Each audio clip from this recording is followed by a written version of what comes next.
கர்த்தர் நல்லவர். கர்த்தருடைய பரிசுத்த நாமத்துக்கு மகிமை உண்டாகட்டும். தொடர்ந்து நாம் பிரியமானவனே, உன் ஆத்மா வாழ்கிறது போல நீ எல்லாவற்றிலும் வாழ்ந்து சுகமாக இருக்கும்படி வேண்டுகிறேன் என்கின்ற சத்தியத்தை நாம் தியானம் செய்வோம். வாசிக்கலாம் அந்த வசனத்தை. 3 யோவான் 1-2 வசனங்கள். மூப்பனாகிய நான் சத்தியத்தின்படி நேசிக்கிற பிரியமான காயுக்கு எழுதுகிறதாவது, பிரியமானவனே, உன் ஆத்துமா வாழ்கிறது போல நீ எல்லாவற்றிலும் வாழ்ந்து சுகமாய் இருக்கும்படி வேண்டுகிறேன். கர்த்தருடைய பரிசுத்த நாமத்துக்கு மகிமை உண்டாவதாக. உன் ஆத்துமா வாழ்கிறது போல என்பது கர்த்தராகிய இயேசு கிறிஸ்துவை தன் இருதயத்திலே தரித்து கொண்ட அனுபவம். ஏனென்றால் நம்முடைய ஜீவன் நமது ஆண்டவராகிய இயேசு கிறிஸ்து. ஆமெனா. நம்முடைய ஜீவனாகிய இயேசு கிறிஸ்துவை நம்முடைய இருதயத்தில் தரித்து கொள்வோமேயானால் நாம் ஜீவனுடையவர்களாக இருப்போம். நாம் ஆளுகை செய்வோம். ஆளுகை செய்வது என்றால் என்ன வென்றால், நம்முடைய சகோதர சகோதரிகளை கர்த்தருக்குள்ள, கிறிஸ்துவுக்குள்ள தேவ சித்தத்தின்படியே அவர்களுடைய நன்மைகளை, அவர்களுக்கு நன்மை செய்வது, அவர்களுக்கு நற்கிரியைகளை செய்வது. இதுவே ஆபிரகாமின் மார்க்கம். என்ன மார்க்கம்? ஆபிரகாமின் மார்க்கம். ஏனென்றால் ஆபிரகாம் கிறிஸ்துவின் உடையவர். ஆபிரகாம் கிறிஸ்துவை உடையவராக இருந்தார். தங்கள் இருதயத்தில் கிறிஸ்து இயேசுவை தரித்து கொண்டிருந்தார். முதல்ல இந்த பிரியமானவனே உன் ஆத்மா வாழ்வது போல அப்படின்னா என்னன்னு பார்க்கலாம். கொலோசியர், மறுபடியும் எடுத்து வாசிங்க அந்த வசனங்கள்லாம் ஞாபகப்படுத்தி அப்படி லைனில் போகலாம்.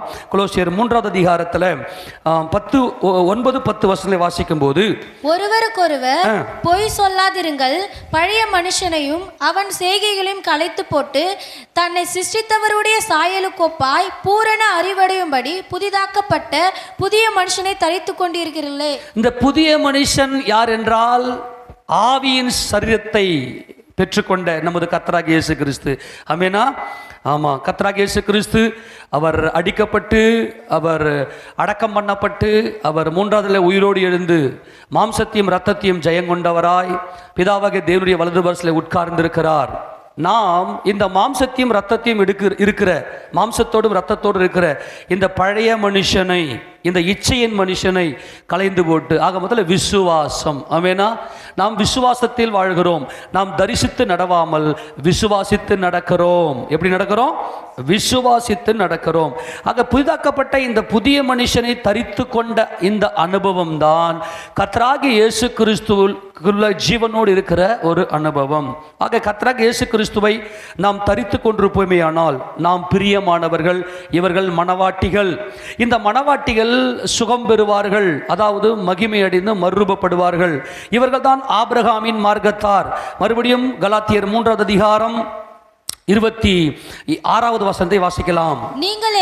நீங்கள் எல்லாரும் கிறிஸ்து இயேசுவை பற்றும் விசுவாசத்தினால் தேவனுடைய புத்திரராய் இருக்கிறீர்களே. ஏனெனில் உங்களில் கிறிஸ்துவுக்குள்ளாக ஞானஸ்தானம் பெற்றவர்கள் எத்தனை பேரோ அத்தனை பேரும் கிறிஸ்துவை தரித்து கொண்டீர்களே. அங்க ஆண்டவர் என்ன சொல்றாருன்னா, கிறிஸ்துவை தரித்து கொண்டீர்களே. ஆமென் சொல்லுங்க பார்க்கலாம். என்ன பண்ணும்? கிறிஸ்துவை தரித்து கொண்டீர்களே. இந்த தரித்து கொண்டீர்களே என்பதுதான் பிரியமானவனே உன் ஆத்துமா வாழ்கிறது என ஜீவனாகிய கிறிஸ்தேசுவை தரித்து கொண்டீர்களே. அப்புறம் 28, இதுல யூதன் என்றும் கிரேக்கன் என்றும் இல்லை, அடிமை என்றும் சுயாதீனன் என்றும் இல்லை, ஆண் என்றும் பெண் என்றும் இல்லை, நீங்கள் எல்லாரும் கிறிஸ்து இயேசுவுக்குள் ஒன்று. யாருக்குள்? கிறிஸ்து இயேசுவுக்குள். இதான் ஆபிரகாமின் மார்க்கம் என்று தொடர்ந்து வாசிக்கும் போது, நீங்கள் கிறிஸ்துவின் உடையவர்கள் ஆனால் ஆபிரகாமின் சந்ததியாராயும் வாக்குதத்தத்தின்படியே சுதந்திரராயும் இருக்கு. இந்த சுதந்திரம் என்பதுதான் மகிமையின் சரீரம், தேவனுடைய பிள்ளைகள், அவருடைய சுதந்திரவாளிகள். அப்பா, தேவனை அப்பா என்று கூப்பிடுகிற அதிகாரத்தை உடையவர்கள். காரணம், இவர்கள் கிறிஸ்துவின் உடையவர்கள், கிறிஸ்து இயேசுவை தங்கள் இருதயத்திலே தரித்து கொண்டவர்கள். ஆமென் சொல்லுங்க பார்க்கலாம்.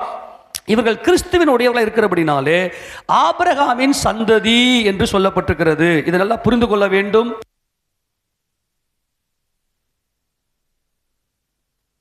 கர்த்தருடைய பரிசுத்த நாமத்துக்கு மகிமை உண்டாவதாக. இது நல்லா புரிந்து கொண்டால்தான் தேவ சத்தியத்துக்குள்ள நம்ம கடந்து போக முடியும். இங்கே நீங்கள் கிறிஸ்துவின் உடையவர்களானால் ஆபிரகாமின் சந்ததியாராயும் வாக்குதத்தத்தின்படியே சுதந்திரராயும் இருக்கிறீர்கள் என்று வேதம் சொல்லுகிறது. அப்பனா இந்த ஆபிரகாம் கிறிஸ்து இயேசுவை தன்னுடைய இருதயத்துக்குள்ளே அவர் பூரணமாய் தரித்தவராய், கிறிஸ்து இயேசுவே ராஜாதி ராஜா என்பதை இவர் பூரணமாய் விசுவாசத்தில் வல்லவராய் இருக்கிறார்.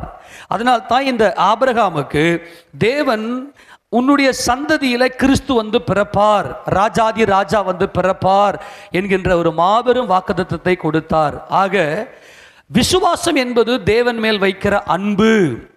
விசுவாசம் என்பது தேவன் மேல் வைக்கிற மாபெரும் அன்பு. ஆக தேவ சபையில விசுவாசிகளை கர்த்தர் சேர்க்கிறார். ரட்சிக்கப்படுகிறவர்களை கர்த்தர் அனுதினமும் சபையில சேர்த்து கொண்டு வந்தார். அப்படின்னா என்னன்னா, அன்புள்ளவர்களை, தேவனை நேசிக்கிறவர்களை, தேவனுக்கு மகிமையை செலுத்துகிறவர்களை, கிறிஸ்து இயேசுவினுடைய அந்த அவருடைய ராஜ்யத்தை மகிமைப்படுத்துகிறவர்களை. கிறிஸ்துதான் என்றென்றைக்கும் ராஜாதி ராஜா. ஆமென். கிறிஸ்து இயேசு பிதாவாகிய தேவனால் அவர் கனத்தையும் மகிமையும் உலக தோற்றத்துக்கு முன்பதாக முடிசூட்டப்பட்டார். அவர் ஜெயங்கொண்ட ராஜாதி ராஜா. தேவன் ஆவியா இருக்கிறார். கிறிஸ்துவோ உலகத்தை ஜெயங்கொண்டு பிதாவாகிய தேவனுடைய வலது பஸ்ல உட்கார்ந்தபடினாலே பிதாவாகிய தேவன் அவருக்கு கனத்தையும் மகிமையை சூட்டி ராஜ்யத்தை அவர் கையில் ஒப்பு கொடுத்தார். இதைத்தான் கிறிஸ்து சொல்லும் போது, சகலமும் என் பிதாவினால் எனக்கு ஒப்பு கொடுக்கப்பட்டிருக்கிறது. சகலமும் யாருடையது? யாருடையது? யாருக்கு ஒப்பு கொடுக்கப்பட்டிருக்கிறது? கிறிஸ்துவுக்கு ஒப்பு கொடுக்கப்பட்டிருக்கிறது. ஆக கிறிஸ்து கிருபையாய் நமக்கு கொடுக்கிறார். ஆக மணவாட்டி என்பது இந்த கிருபையிலே பூரணப்பட்டவர்கள் என்று நாம் பார்த்து கொண்டே இருக்கிறோம். ஆமென் சொல்லாமா? நல்லா கவனிக்கணும்.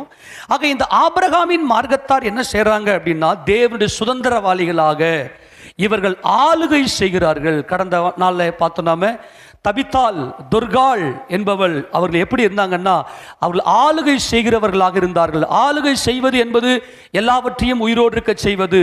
இவர்கள் ராஜ்யத்தை பெற்றுக்கொண்டிருக்கிறார்கள். காரணம், ராஜாதி ராஜாவாகிய கிறிஸ்து இயேசுவை தங்கள் இருதயத்திலே அவர்கள் தரித்திருக்கிறார்கள். இவர்கள் தான் கிறிஸ்தவர்கள், இவர்கள் தான் மணவாட்டி. அந்த அவர் கொடுத்த அந்த உயிரை தங்கள் இருதயத்தில் அந்த உயிரிலே கலந்திருக்கிறார்கள். ஆக இவர்கள் கிறிஸ்து எப்படி தேவனுடைய ராஜ்யத்துக்காக தம் ஜீவனையே ஒப்பு கொடுத்தாரோ, இவர்கள் என்ன செய்வார்கள் என்றால், எல்லாரையும் அவர்கள் வாழ வைப்பார்கள். எல்லார் மேலும் அன்பு கூறுவார்கள். தன் சகோதரனுக்காக ஜீவனை கொடுக்கிற அன்பு அவர்களுக்குள்ளே பரிபூர்ணமாய் காணப்படும். ஆமென் சொல்லுவோமா? நல்லா கவனிக்கணும். இந்த காயு ஒரு நல்ல தேவனுடைய மனுஷனாக, என்னையும் சபை அனைத்தையும் உபசரிக்கிற காயு உங்களை வாழ்த்துகிறான் என்று ரோமர்கள் சொல்லும்போது, சபை அனைத்தையும் தேவனுடைய பிள்ளைகள், திக்கற்ற பிள்ளைகள் ஆகிய தேவ பிள்ளைகளை இந்த காயு நல்ல என்ன பண்றாரு? உபசரிக்கிறார். கிறிஸ்தவம் என்பது ஒருமைப்பாடு, ஒரு மனம், சகோதர சிநேகம், தேவ அன்பு. இந்த அன்புல பூர்ணப்பட்ட மார்க்கம் தான் ஆபிரகாமுடைய மார்க்கம். ஆமேனா? ஆனால் ஒரு விஷயத்தை நல்லா கவனித்துக் கொள்ளணும். இந்த ஆபிரகாம், ஆண்டவர் ஆபிரகாமை அழைத்தார். ஆபிரகாமோடு கூட லோத்தும் கூட வந்தார். ஆபிரகாம் கர்த்தருடைய வார்த்தைக்கு கீழ்ப்படிந்து கர்த்தருடைய அந்த தரிசனத்தை பெற்றுக்கொண்டு பரிபூர்ணமாய் அவர் தேவனுடைய சித்தத்துக்கு ஒப்பு கொடுத்தார். ஆபிரகாமுக்குள்ள ஒரு தெளிவான ஒரு வெளிச்சம் இருந்தது. ஆனால் ஆபிரகாமோடு கூட வந்த லோத்துக்கு என்ன நடந்தது? இந்த லோத்துக்கு எப்படிப்பட்ட சூழ்நிலையில கர்த்தர் இந்த லோத்தை காப்பாற்றினார்?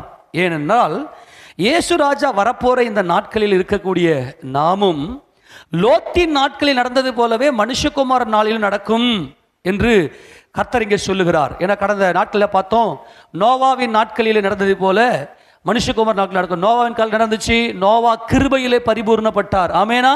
என்ன கிருபை? என் இயேசுராஜன் ஜெயங்கொண்டவர், சகலமும் என் பிதாவினால் அவருக்கு ஒப்பு கொடுக்கப்பட்டிருக்கிறது. சகலமும் என் பிதாவினால் அவருக்கு ஒப்பு கொடுக்கப்பட்டது. அவர் ஜெயங்கொண்டவர். அவர்தான் எனக்கு கிருபையாய் கொடுத்தார். தான் நோவாவுக்கோ கர்த்தருடைய கண்களிலே கிருபை கிடைத்தது. இப்போ லோத்துவினுடைய நாட்களில் நடந்தது போலவே மனுஷகுமார் நாட்கள் நடக்குமாம். நோவாவின் நாட்கள் என்ன நடந்துச்சு? தங்களுடைய பெயரை பெருமைப்படுத்தினார்கள். ராட்சதர்கள் யாம் பேரு, நான் நீதி உள்ளவன் அப்படின்னு சொல்லி. ஆனால் இந்த சேமுடைய வம்சத்தார் என்ன செய்தார்கள் என்றால், நாங்கள் அருவருப்பானவர்கள், நாங்கள் எல்லாம் தீட்டானவர்கள் என்று சொல்லி தேவனுக்கு ஒப்பு கொடுத்து தங்களுடைய பெயர் ஒண்ணுமே இல்லப்பா அப்படின்னு சொல்லி தேவனுக்கு தங்களை ஒப்பு கொடுத்தவர்கள் என்று நாம் பார்த்தோம். நல்லா கவனித்துக் கொள்ளுங்க. இந்த கிருபையிலே பரிபூர்ணப்பட்ட ஆபிரகாம் இந்த கிருபையினுடைய பரிபூர்ணத்தை பரிபூர்ணமாய் உணர்ந்து தம்மை தாமே ஒப்பு கொடுத்த இந்த ஆபிரகாமுடைய சந்ததி எப்படிப்பட்ட சந்ததி? மறுபடியும் அந்த வசனம், இதுதான் மூல வசனம். எடுத்து வாசிங்க மறுபடியும் 11வது அதிகாரம் மத்தேயு புத்தகத்தில், மத்தேயு சுவிசேஷ புத்தகம் 11வது அதிகாரத்தில் அங்க கர்த்தர் சொல்லுகிறார். 27வது வசனத்தை வாசிங்க பார்க்கலாம். சகலமும் என் பிதாவினால் எனக்கு ஒப்பு கொடுக்கப்பட்டிருக்கிறது. பிதா தவிர வேறு ஒருவனும் குமாரனை அறியான். குமாரன் எவனுக்கு அவரை வெளிப்படுத்த சித்தமா இருக்கிறாரோ அவனும் தவிர வேறு ஒருவனும் பிதாவை அறியான். இந்த ஆபிரகாம் பரிபூர்ணமாய் பிதாவை அறிந்தவராய், குமாரனை அறிந்தவராய், திருத்துவத்தினுடைய பரிசுத்த ஆவியுடைய வல்லமையினாலே, மகிமையின் ஆவியினாலே, மகிமையின் கர்த்தருக்கு தரிசனமாகி கர்த்தர் ஒரு மாபெரும் காரியத்தை அங்கே வெளிப்படுத்தி காண்பித்தார்.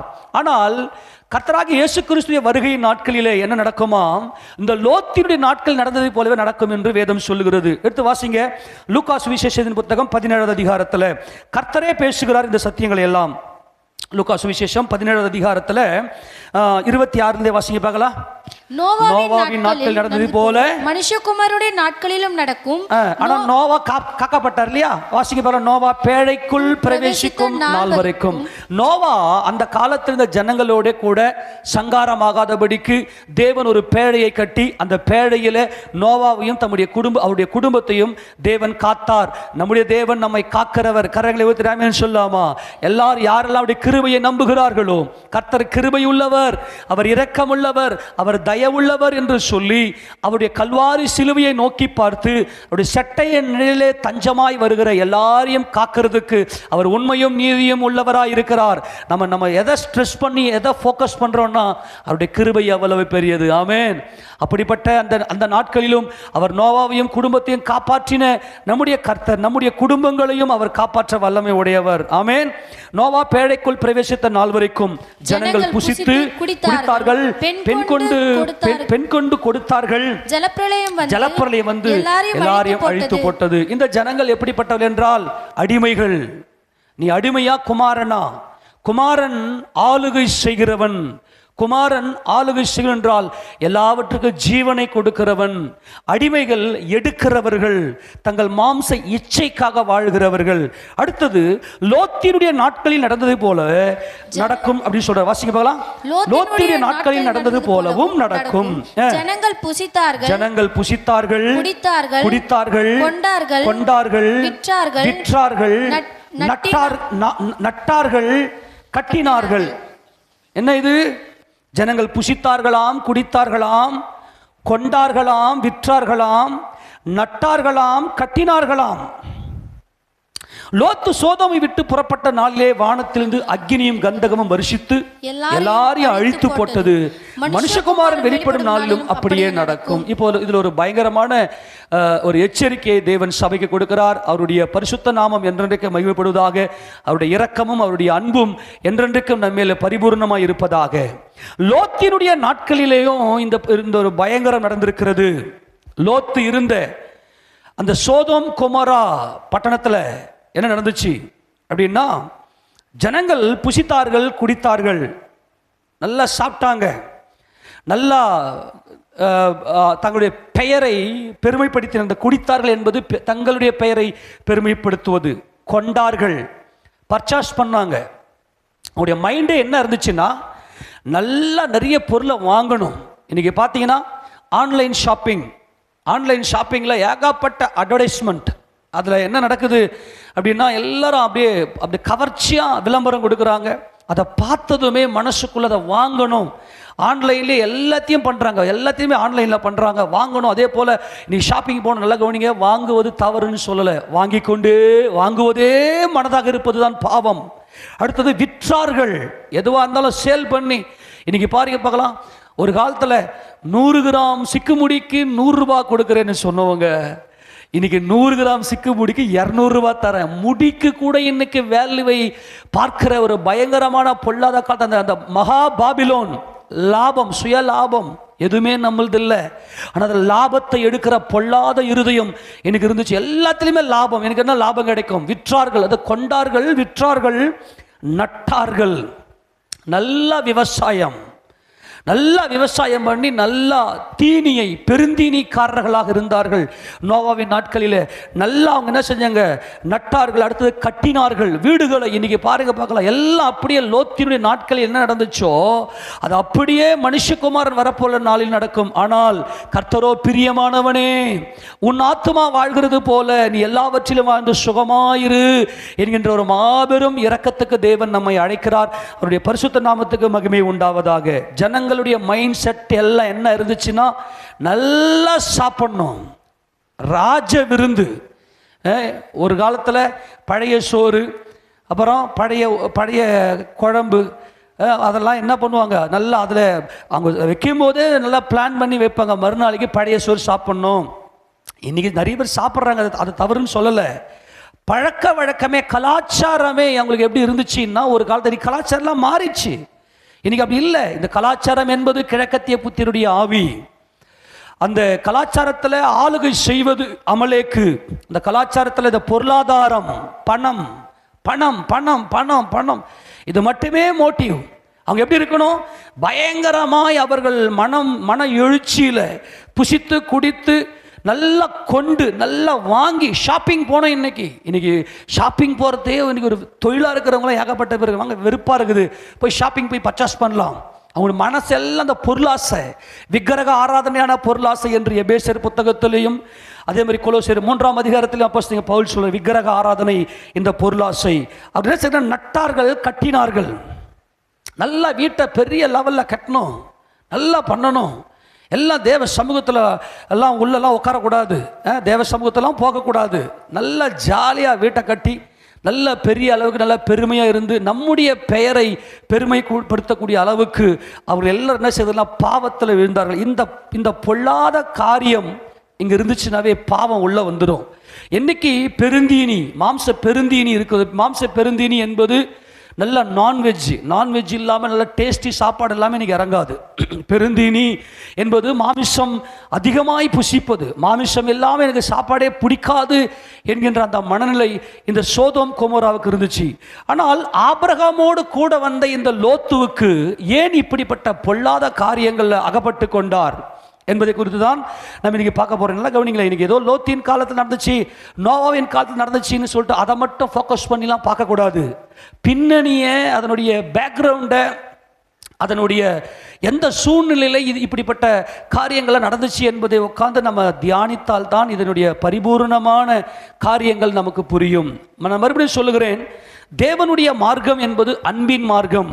தேவன் அன்பாகவே இருக்கிறார்.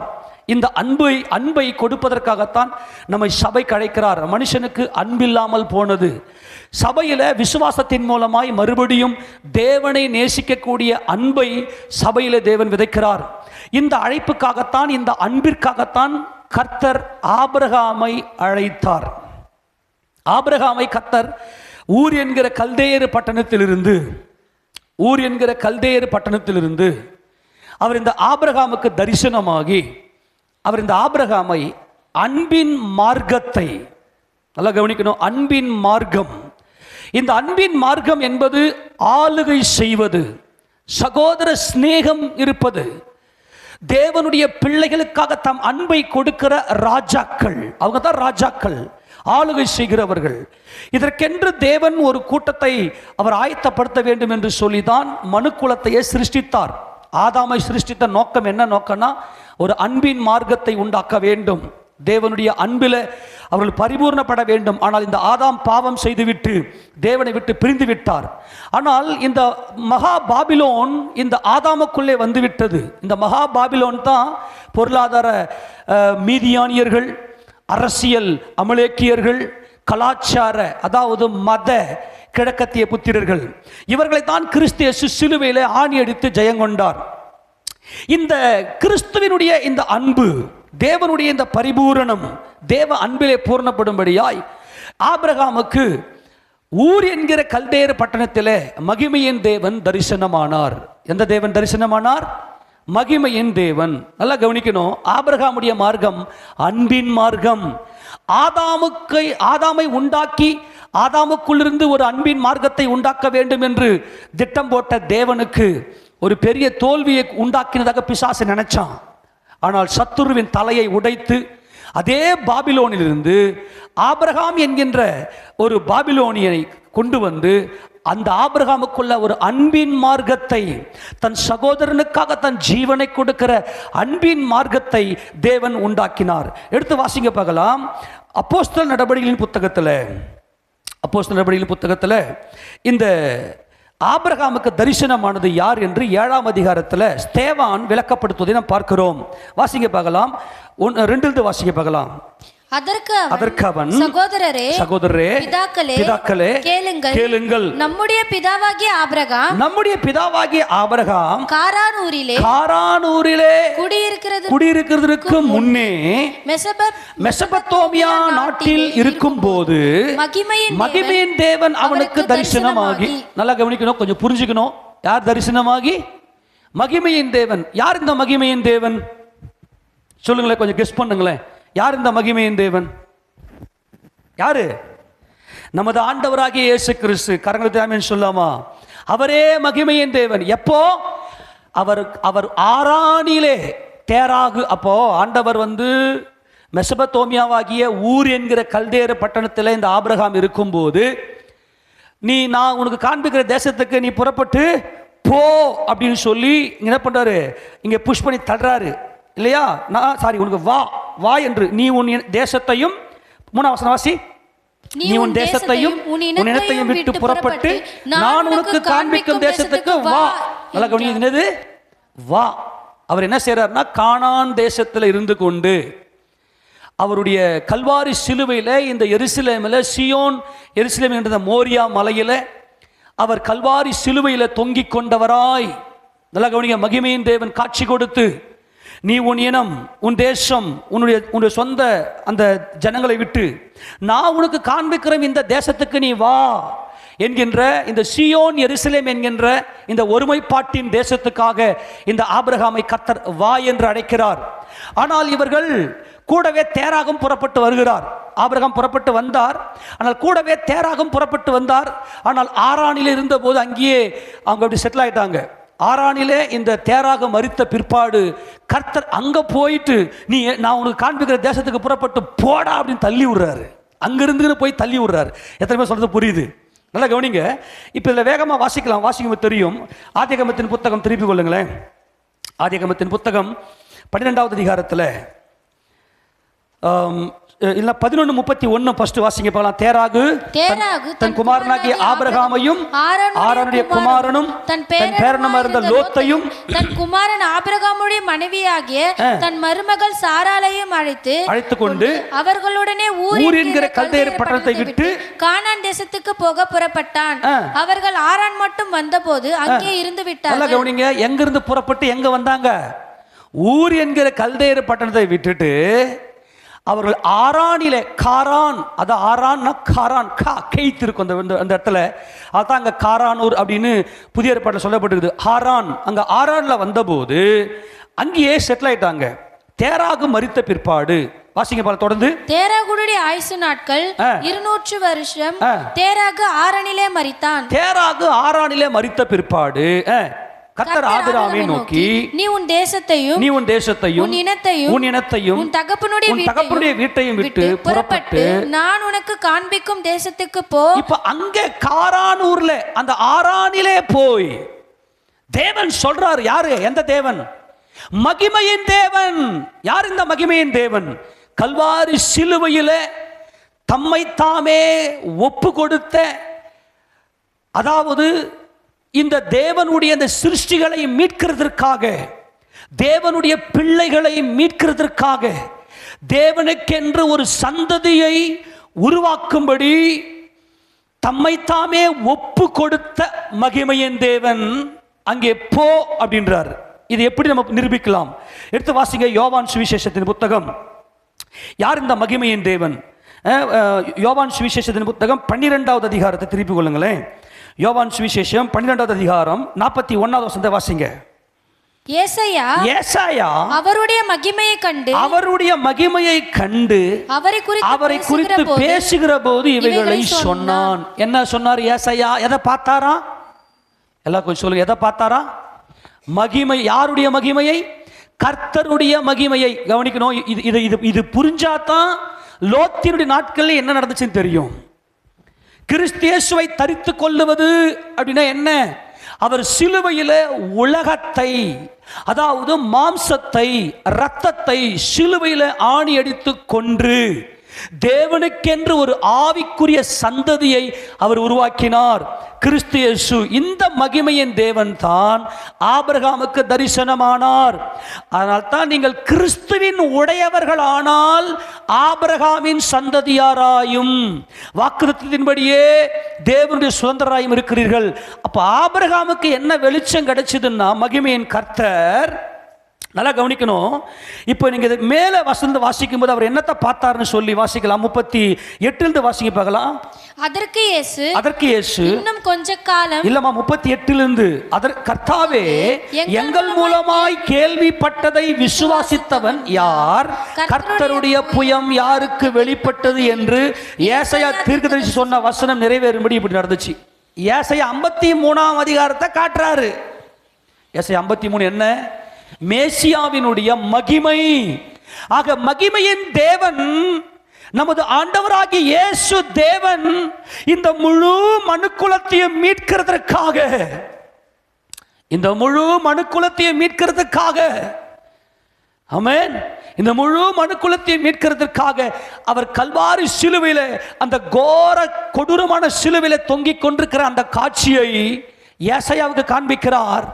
கர்த்தாவே எங்கள் மூலமாய் கேள்விப்பட்டதை விசுவாசித்தவன் யார்? கர்த்தருடைய புயம் யாருக்கு வெளிப்பட்டது? அவருடைய ஓங்கிய புயம் யாருக்கு வெளிப்பட்டது? அவருடைய ஜெயங்கொண்ட புயம் யாருக்கு வெளிப்பட்டது? அவருடைய உருவின பட்டயத்தை கையில் வைத்துக் கொண்டிருக்கிற அவருடைய வெற்றியின் புயம் யாருக்கு வெளிப்பட்டது என்கின்ற இந்த காட்சியை பார்த்து மகிமையை பார்க்கும்போது, அப்போ மகிமையின் தேவன் என்றால் ஆபிரகாமுக்கு அந்த கல்வாரி சிலுவையை ஆபிரகாமுக்கு காட்சி கொடுத்து அவர் என்ன பண்ண அழைக்கிறார்? உன் சந்ததியை நான் தேவ சந்ததியாய் மாற்றுவேன். ஆக ஆபிரகாமுக்கு இந்த வெளிச்சம் புலப்பட்டதுமே அவர் என்ன செய்றார் அப்படின்னா, அவர் ஆரான்ல இருக்கும்போதே ஒரு பெரிய கூட்டத்தை அவர் நிறைய வேலைக்காரர்களும் இந்த ஆபிரகாமுக்கு இருந்தார்கள். ஆபிரகாம் என்ன செய்தார் என்றால், இந்த மகிமையின் கர்த்தர் வருகிற வரைக்கும் யார் சந்ததியிலே இந்த மகிமையின் கர்த்தர் வருவார், அவர்தான் என்றென்றைக்கும் இந்த உலகத்தை ஆளுகை செய்கிறவர். ஆக மொத்தத்தில் நான் என்ன செய்யணும் அப்படின்னாக்கா, இந்த மகிமையின் கர்த்தருடைய கையில தான் சகலமும் தேவன் ஒப்பு கொடுத்திருக்கிறார். இவரே என்றென்றைக்கும் ராஜா, அவர்தான் எனக்கு எல்லாத்தையும் கொடுக்கிறார், அவர்தான் எனக்கு எல்லாத்தையும் கொடுக்கிறார் என்கின்ற இந்த கிருபையில பூரணப்பட்டவர் தான் ஆபிரகாம். இப்போ புரிஞ்சு போச்சா? நல்லா கவனித்துக் கொள்ளுங்க. நம்ம கொஞ்சம் வேகமாகவே போறேன். ஆனால் இந்த ஜனங்க என்ன பண்றாங்களா, ஆகையால் அவர்கள் விசுவாசிக்க மாட்டாமற் போனார்கள். ஏனெனில் ஏசாயா பின்னும் அவர்கள் கண்களினால் காணாமலும், சொல்லுங்க, கண்களினால் காணாமலும் இருதயத்தினால் உணராமலும் குணப்படாமலும் இருக்கும்படிக்கும் நான் அவர்களை ஆரோக்கியமாக்காமல் இருக்கும்படிக்கும் அவருடைய கண்களை அவர் குருடாக்கி அவர்கள் இருதயத்தை கடினமாக்கினார் என்றார். அவங்க இதயம் என்ன பண்ணுச்சு? கடினப்பட்டு போச்சு. நல்லா கவனிங்களேன். 3 கூட்டத்தார். எத்தனை கூட்டத்தார்? 3 கூட்டத்தார். இந்த 3 கூட்டத்தாருடைய மனநிலையை பற்றி இங்க சொல்றார். அவருடைய மனம், அவருடைய இருதயம் கடினப்பட்டு போச்சு. முதல்ல துன்மார்கன். இந்த துன்மார்கன் எப்படிப்பட்டவன் அப்படின்னா, எல்லாம் கவனிங்க, எல்லாம் யாருடையது? கர்த்தருடையது. சகலமும் யார் கையில் இருக்குது? சகலமும் யாருக்கு தேவன் ஒப்பு கொடுத்திருக்கிறார்? கிறிஸ்து இயேசுவுக்கு, ராஜாதி ராஜாவாகிய மகிமையின் தேவனுடையது. அப்போ மகிமையின் தேவன் எல்லாரும் மேலும் இரக்கம் வச்சு, நான் எப்படி உனக்காக என் உயிரை கொடுத்தனோ அதே போல நீயும் உன்னிலிருந்து நான் இன்னொரு ஆத்மாவுக்கு கொடுக்க வேண்டும், உன்னிலிருந்து நான் செயல்படும்படி உன்னை எனக்கு விட்டு கொடு. ஆமென். இதுதான் தேவன் நம்மை அழைத்த, உன்னிலிருந்து நான் செயல்படும்படி உன்னை எனக்கு விட்டு கொடு, நான் மட்டுமே கொடுக்கிறவர். இதுதான் ஆபிரகாமுக்கு தேவன் காட்சி கொடுத்தார். இந்த கல்வாரி சிலுவையை காட்சியில் அவர் பார்த்தார். ஆக சகலமும் கர்த்தருடையது என்கின்ற வெளிச்சம் உடையவனே நீதிமான். இந்த நீதிமான் எப்படிப்பட்டவன் என்றால், முதல்ல நீதிமான் ஆரம்பிக்கலாம். இந்த கிறிஸ்து இயேசுவை சிலுவையில் அவரோடு மரித்து அடக்கம் பண்ணப்பட்டு அவரோடு உயிர்த்தெழுந்த அனுபவத்தை உடைய இந்த நீதிமான் எப்படிப்பட்டவன் என்றால், மனசாட்சியில உயிர் கொண்டவன். நல் மனசாட்சி உடையவர்கள். இந்த நீதிமான் என்ன செய்வான்னா, எல்லாம் யாருடையது? தேவனுடையது. எல்லாம் மகிமையின் தேவனுடையது, மகிமையின் தேவனாகிய இயேசு கிறிஸ்துவினுடையது. அதனால என்னுடையது எல்லாம், என்னுடையது எல்லாம் எனக்கு என் தேவன் கொடுத்தாரே, இந்த என்னுடையது எல்லாம் என் கர்த்தருடையது. நல்லா கவனிங்க. அதனால அவன் என்ன சொல்லுவானா, என் சகோதரனே, என்னுடையதெல்லாம் உன்னுடையது, உன்னுடையது உன்னுடையது. ஆமென். உன்னுடையதை தேவன் கொடுத்திருக்கிறாரு. நீ கொடுப்பியான்றது கொடுக்க மாட்டியான்றது அது உன்னுடைய மனசாட்சியை பொறுத்தது. ஆனால் என்னுடையதெல்லாம் உன்னுடையது, உன்னுடையதும் உன்னுடையது. ஏன்னா உனக்கு தேவன் கொடுத்திருக்கிறார். ஆமேனா? மகிமையின் தேவன் கொடுத்திருக்கிறார். இவங்க யார் அப்படின்னா, நல் மனசாட்சி உடையவர்கள். கற்பனையின் பொருள் என்னவெனில், சுத்த இருதயத்திலும் நல் மனசாட்சியிலும் மாயமற்ற விசுவாசத்தில் பிறக்கும் அன்பே. இந்த அன்பின் மார்க்கமே ஆபிரகாமுடைய மார்க்கம். கரங்களை ஊத்தி ஆமென் சொல்லாமா? இந்த அன்பின் மார்க்கமே ஆபிரகாமுடைய மார்க்கம். இதான் இந்த காயு, பிரியமான புருஷனாகிய காயுவே அப்படின்னு சொல்லி வாழ்த்துகிறார். இரண்டாவது சன்மார்க்கன். இந்த சன்மார்க்கன் எப்படிப்பட்டவன்னா, மனசாட்சியோட போராடுறவன். இவன் பயங்கர டேஞ்சரஸ். இவன் மனசாட்சி கூட போராடுவான், மனசாட்சிக்கு பயப்படுவான். நல்ல கவனிங்க, பயம் பயம். இவங்க யாருன்னா நல் மனசாட்சி பலியாயிட்டவங்க. நீதிமான் யாரு? நல் மனசாட்சி உடையவர்கள், பலியாயிட்டவங்க. ஆனால் சன்மார்க்கன் யாரு அப்படின்னா, எல்லாம் கவனிங்க, இவன் கிறிஸ்துவின் வெளிச்சம் இல்லாதவன். எப்படி தெரியுமா? எப்பா நான் ரொம்ப நீதிமான்பா, என்னுடையது என்னுடையது, உன்னுடையது உன்னுடையது. இவனுக்கு கிறிஸ்து, இவன் பயங்கர ஆபத்து. ஆனால் மனசாட்சிக்கு பயப்படுவான். டே அந்த மனுஷனுக்கு எதுவும் பண்ணாதரா, அவன் ஹெல்ப் கேட்டானா ஹெல்ப் செய்வான். செஞ்சுட்டு நான் செஞ்சேன். ஆமென் சொல்லுங்க பார்க்கலாம். நீதிமான் எப்படிப்பட்டவன்? என்னுடையதெல்லாம் உன்னுடையது, உன்னுடையது உன்னுடையது, உன்னுடையதெல்லாம். பயங்கரமான, இதுதான் வாழ்க்கையின் தத்துவமே, இதுதான் ஆபிரகாம் மார்க்கத்தின் தத்துவமே. என்னுடையதெல்லாம் உன்னுடையது, உன்னுடையதும் உன்னுடையது. பிரியமானவனே, உன் ஆத்துமா வாழ்கிறது போல நீ எல்லாவற்றிலும் வந்து சுகமாயிரு. ஆக நீதிமான் எப்படிப்பட்டவன் என்றால், என்னுடையதெல்லாம் என் தேவனுடையது இல்லையா? என் தேவன் எப்படி தம்மை தாமே ஒப்பு கொடுத்தாரோ, அதே போல என்னிலிருந்து நான் என் சகோதரனுக்கு ஒப்பு கொடுக்க முடியாது, எனக்குள்ளே வாழ்கிறார். அதனால என்னுடையதெல்லாம் உன்னுடையது, உன்னுடையதும் உன்னுடையது. உன்னுடையது நீ வச்சுக்க. என்னுடையது எதுக்குன்னா, நீ உபத்திரவப்படும் போது, நீ திக்கற்ற பிள்ளைகளும் விதவைகளும் படுகிற உபத்திரவத்தில் விசாரிப்பதற்காக என் கர்த்தர் எனக்குள்ளே இருக்கிறார், அவர் கொடுத்திருக்கிறார். ஆமேனா? சரி, சன்மார்க் எப்படிப்பட்டவன்? அவன் கிறிஸ்துவை அறியாதவன், பயங்கரமான சுயநீதிக்காரன். ஆனால் மனசாட்சிக்கு பயப்படுவான். பயம், இந்த அடிமை. யாருக்கு பயம் இருக்குன்னா, அடிமைகளுக்கு பயம் இருக்கும். இவர்கள் கிறிஸ்துவினுடைய மரணத்தை குறித்த, சிலுவை பாடுகளை குறித்த, மகிமையின் தேவனை குறித்த வெளிச்சம் இல்லாதவர்கள். இவங்க என்ன செய்வாங்கன்னா, பயங்கரமாக நீதி பேசுவாங்க. பார்த்துருக்கீங்களா? எல்லாரை பற்றியும் நியாயம் விசாரிப்பாங்க. ஆனால் தங்களை விட்டுருவாங்க. கிறிஸ்துவோடு கூட சிலுவையில் பலியாகி அடக்கம் பண்ணப்பட்டு உயிர் தந்த அனுபவம் இவர்களுக்கு இருக்காது. ஏன்?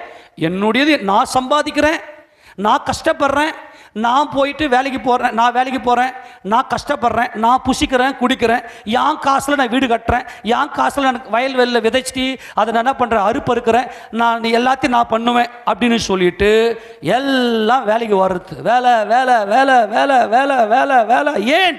நல்லா புசிக்கணும், நல்லா குடிக்கணும், நல்லா வீட்டை கட்டணும், நல்லா நாட்டணும். இந்த சன்மார்க்க ஜீவியம் என்பது பொல்லாத ஜீவியம். மனுஷங்க மத்தியில் பெருமை பயங்கர உச்சத்துக்கு இருக்கும். புரிஞ்சு போச்சா? இது சன்மார்க்கம். என்னுடையது என்னுடையது, உன்னுடையது உன்னுடையது. ஏதோ நீ கேட்டனா நான் கொடுப்பேன், கொடுத்துட்டு நான் பெருமை அடிச்சுக்குவேன். நான் கொடுத்துட்டேன். ஆமேனா? சரி, மூன்றாவது கேட்டகரி யாருன்னா துன்மார்க்கன். துன்மார்க்கன் எப்படிப்பட்டவன்னா, என்னுடையது என்னுடையது, உன்னுடையதும் என்னுடையது எடுக்கிறவன். புரிஞ்சு போச்சா? இவன் யார்? இவன் துன்மார்க்கன். இந்த மூன்று கேட்டகரி இருக்கு பாருங்க. இன்னைக்கும் எல்லா காலத்திலையும் இப்படிதான் இருக்கு. ஏன்னா ஆதாம் பாவம் செஞ்சதுமே சன்மார்க்கம் உள்ள வந்துட்டு துணியை போட்டாரு. சன்மார்க்க ஜீவியம். இந்த சன்மார்க்க ஜீவியம் என்பது பொல்லாத ஜீவியம். நல்லா கவனிங்க. இப்போ ஆபிரகாம் எப்படிப்பட்டவர்? அவர் நீதிமான். அல்லேலூயா சொல்லுங்க. ஏன்னா ஆபிரகாமுக்கு தரிசனமானது யாரு? ஆபிரகாம் தரிசனமானது யாரு? யாருமா? இயேசு தேவன், மகிமையின் தேவன் சிலுவையில மகிமை அடைந்தார். பிதாவாகிய தேவனை மகிமைப்படுத்தினார், உலகத்தை கொன்றார். அவருடைய பரிசுத்த நாமம் என்றென்றைக்கும் துதிக்கப்படுவதாக. ஆமென். சரி, அப்போ இந்த ஆபிரகாம் யார் என்றால் நீதிமான். எடுத்து வாசிக்க பார்க்கலாம். ஏசாயா 41ல கர்த்தர் எப்படி அழைக்கிறார் பாருங்களேன். இந்த ஆபிரகாமை வாசிங்க பாருங்க. 2ஆம் வசனம் 41:2. வேகமாய்த்து வாசிக்குமா, டைம் இல்ல. தீவுகளே, இல்லம்மா, 41:2. கிழக்கிலிருந்து நீதிமானை எழுப்பி தமது பாதப்படியிலே வரவழைத்தவர் யார்?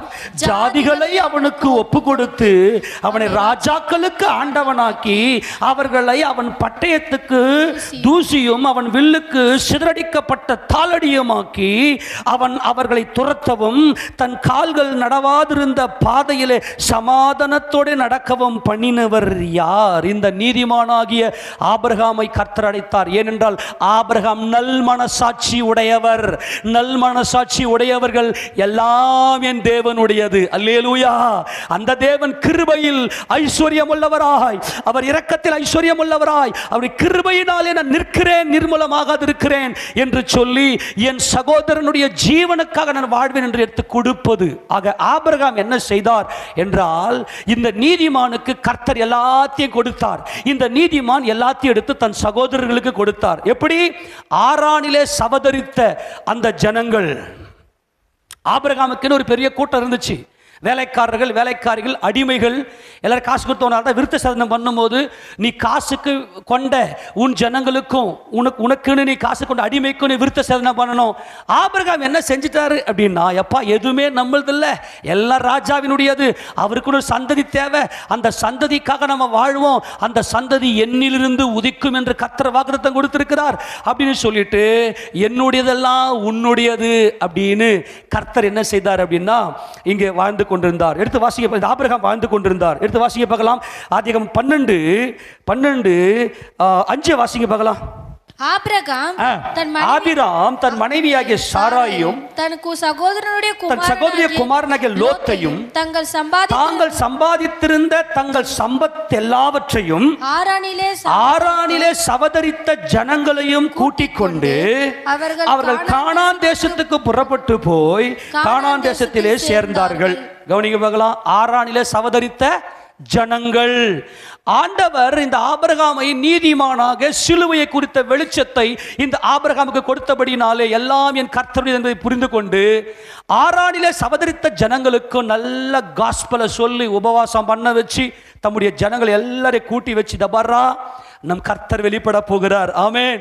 அவரே நித்திய ராஜா, அவருக்காக நாம் வாழ்கிறோம், அதனால கொடுக்கிற இருதயத்தை நீங்கள் வைத்துக் கொள்ளுங்கள் என்று சொல்லி இந்த ஆபிரகாம் தம்முடைய ஜனங்களுக்கு, தம்முடைய மந்தை மேய்ப்பர்களுக்கு, தம்முடைய வீட்டில் இருந்த எல்லாருக்கும் அவர் என்ன செய்தார்? எல்லாவற்றை கற்றுக் கொடுத்தார்.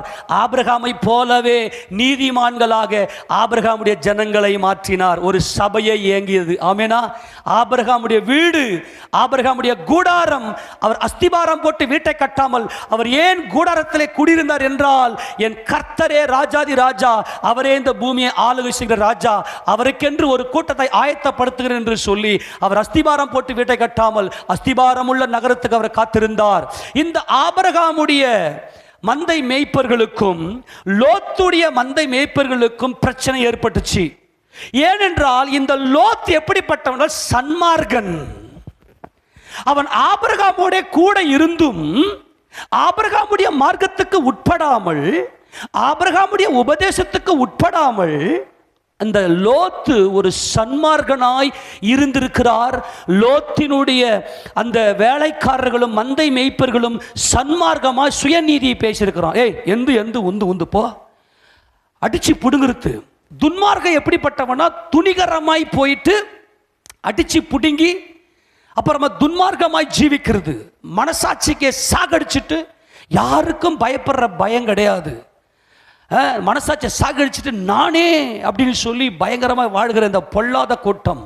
ஆனால் இந்த லோத்தினுடைய ஜீவியம் எப்படிப்பட்ட ஜீவியம் அப்படின்னா, இந்த லோத்து யாரு அப்படின்னா ஒரு சன்மார்கன். ஒரு சன்மார்கன்.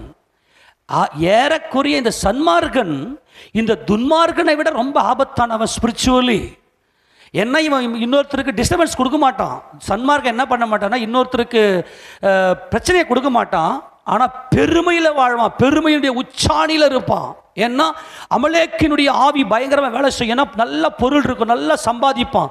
ஏன் பலன், ஏன் கஷ்டம், நான் சம்பாதிக்கிறேன், என்னால் முடியும், நான் நட்டுவேன், கட்டுவேன், நாட்டுவேன். நல்லா இப்போ நீங்கள் பாருங்கள் பார்க்கலாம், கன்ஸ்ட்ரக்ஷன் ஒர்க்குக்கு இன்றைக்கும் முடிவே கிடையாது. பல கிழக்கத்திய நாடுகளுக்கு இந்தியாவிலேருந்து கன்ஸ்ட்ரக்ஷன் ஒர்க்குக்காகவே போகிறாங்க இன்றைக்கி. ஏன் கட்டிக்கொண்டே இருக்கிறார்கள்? ஏனென்றால் இந்த சுயநீதி பயங்கரமாக இருக்கும், தேவனை பற்றின வெளிச்சம் இருக்காது. மனசாட்சி கூட போராடிக்கின்னு மனசாட்சிக்கு பயப்படுறவன் பயப்படுவான், ரொம்ப நீதிமான்களாக காட்டுவாங்க. அதே சமயம் ஒரு கூட்ட ஆத்துமாக்கள் மனசாட்சியை சாகடிச்சிட்டு துன்மார்க்கமாய் வாழ்வார்கள். இந்த லோத்துக்குள்ளே இருந்த ஒரு பயங்கர பொல்லாத ஆவி, அந்த பொல்லாத சுபாவம் என்ன என்பதை பார்த்தால்தான் நம்ம இதை புரிந்து கொள்ள முடியும். நல்லா கவனிங்க, 2 பேருக்கும் பிரச்சனை ஏற்பட்டுச்சு. நம்ம வாசிக்கலாம் 13ஆம் அதிகாரத்தில். நமக்கு நேரம் இல்லாததுனால சரி கொஞ்சம் ஃபுல்லாக வாசிக்கிறேன், அப்பதான் புரியும். 1 வாசிக்க பார்க்கலாம். ஆபிராமும் அவன் மனைவியும் அவனுக்குடன் யாவும் லோத்தும் எகிப்தை விட்டு தென்திசையில் வந்தார்கள். ஆபிராம் மிருக ஜீவன்களும் வெள்ளியும் பொன்னுமான ஆஸ்திகளை உடைய சீமானாய் இருந்தான். கரங்களை உத்தாவேன் சொல்லுங்க பார்க்கலாம். நம்முடைய தேவன் நம்மை சீமானாக மாற்றுகிற ஆசீர்வதிக்கிற தேவன். எல்லா விதமான வசதிகளையும் கொடுத்து உனக்கு பரிபூர்ணமான பல ஆயிரங்கள், பல லட்சங்கள், பல கோடிகளை கொடுத்து உன்னை ஆளுகை செய்ய வைக்கிற தேவன் நம் தேவன். ஆமென். உன்னை என்ன பண்ண வைக்கிறாரு?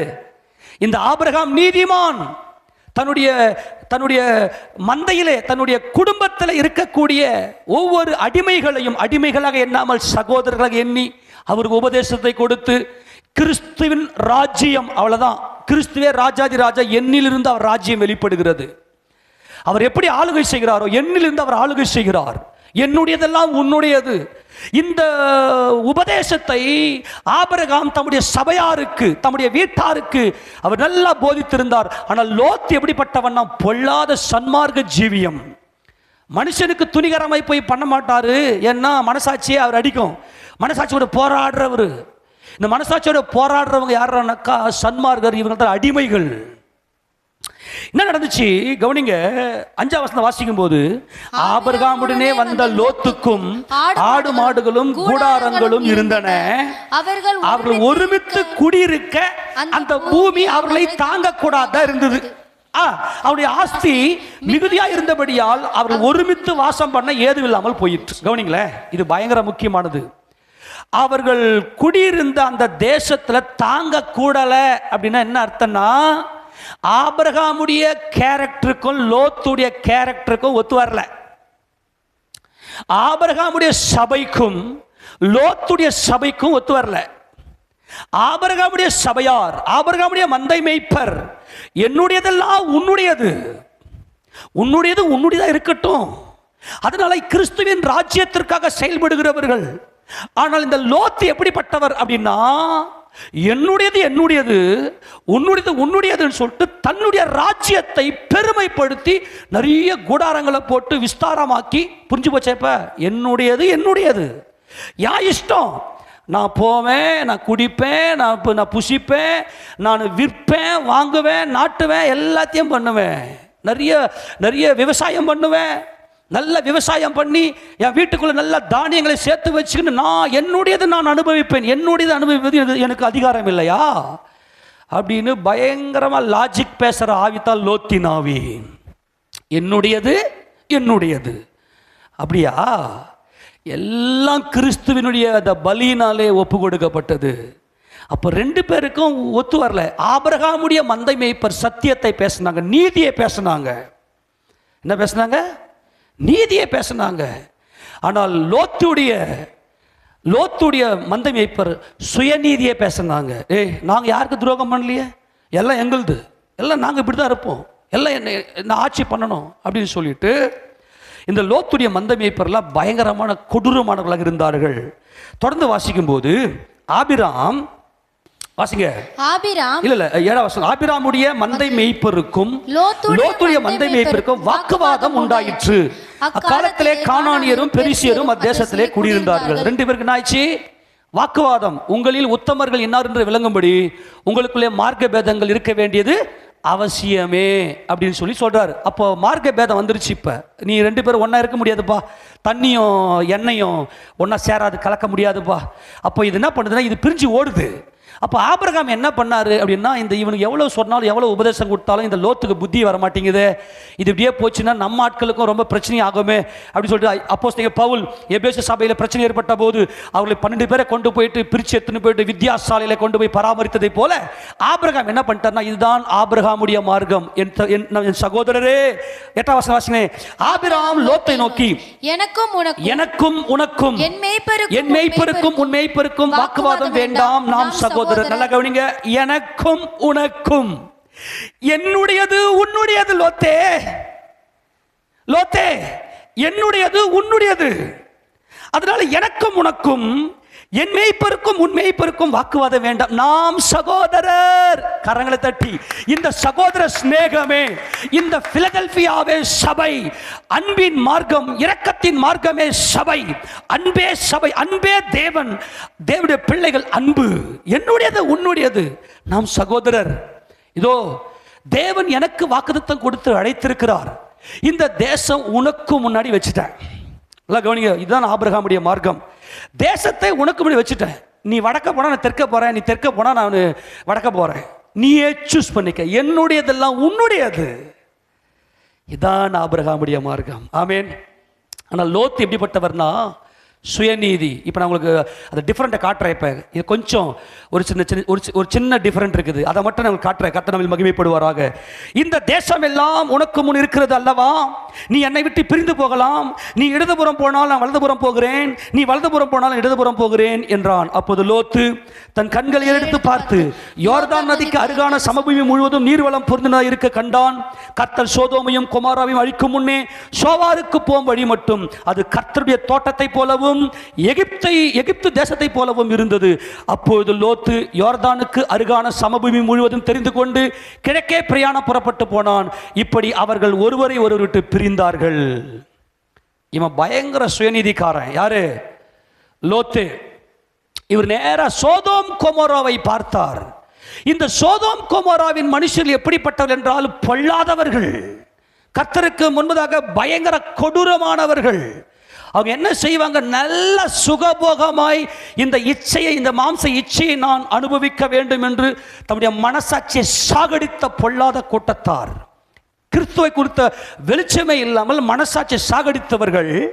மனசாட்சியில போராடி கொண்டிருந்த இந்த லோத்து மனசாட்சியில செத்த அந்த ஜனங்களோடு கலந்து விட்டார். இவங்க என்ன செஞ்சாங்க அப்படின்னா, அந்த தேசத்தில் இருக்கிற சாரால் கூடாரத்திலே குடியிருந்தால், ஆனால் சோதோமின் மனுஷர் என்ன செய்தார்கள் என்றால், கவனிங்க, எல்லாரும் வேலைக்கு போக ஆரம்பிச்சாங்க. வீட்டில் பொம்பளை தங்காது. வீட்டில் பொம்பளை தங்காம, கவனிங்க, ரொம்ப முக்கியம், இந்த பொம்பளை என்ன செய்தது அப்படின்னா, பெண்கள் வீட்டை குடும்பம் நடத்த வேண்டும். திடீர்னு தேவதூதர்கள் வந்துட்டாங்க. 3 படி மாவை எடுத்து கொடுத்து நல்லா சமைச்சு எடுத்துட்டு அவங்களுக்கு பரிமாறணும் சொன்னதுமே, ஆபிரகாம் சொன்னதுமே கரெக்டாக வீட்டில் பொம்பளை இருந்துச்சு. கரெக்டாக கடற்கன்னு பண்ணி கொடுத்தாங்க.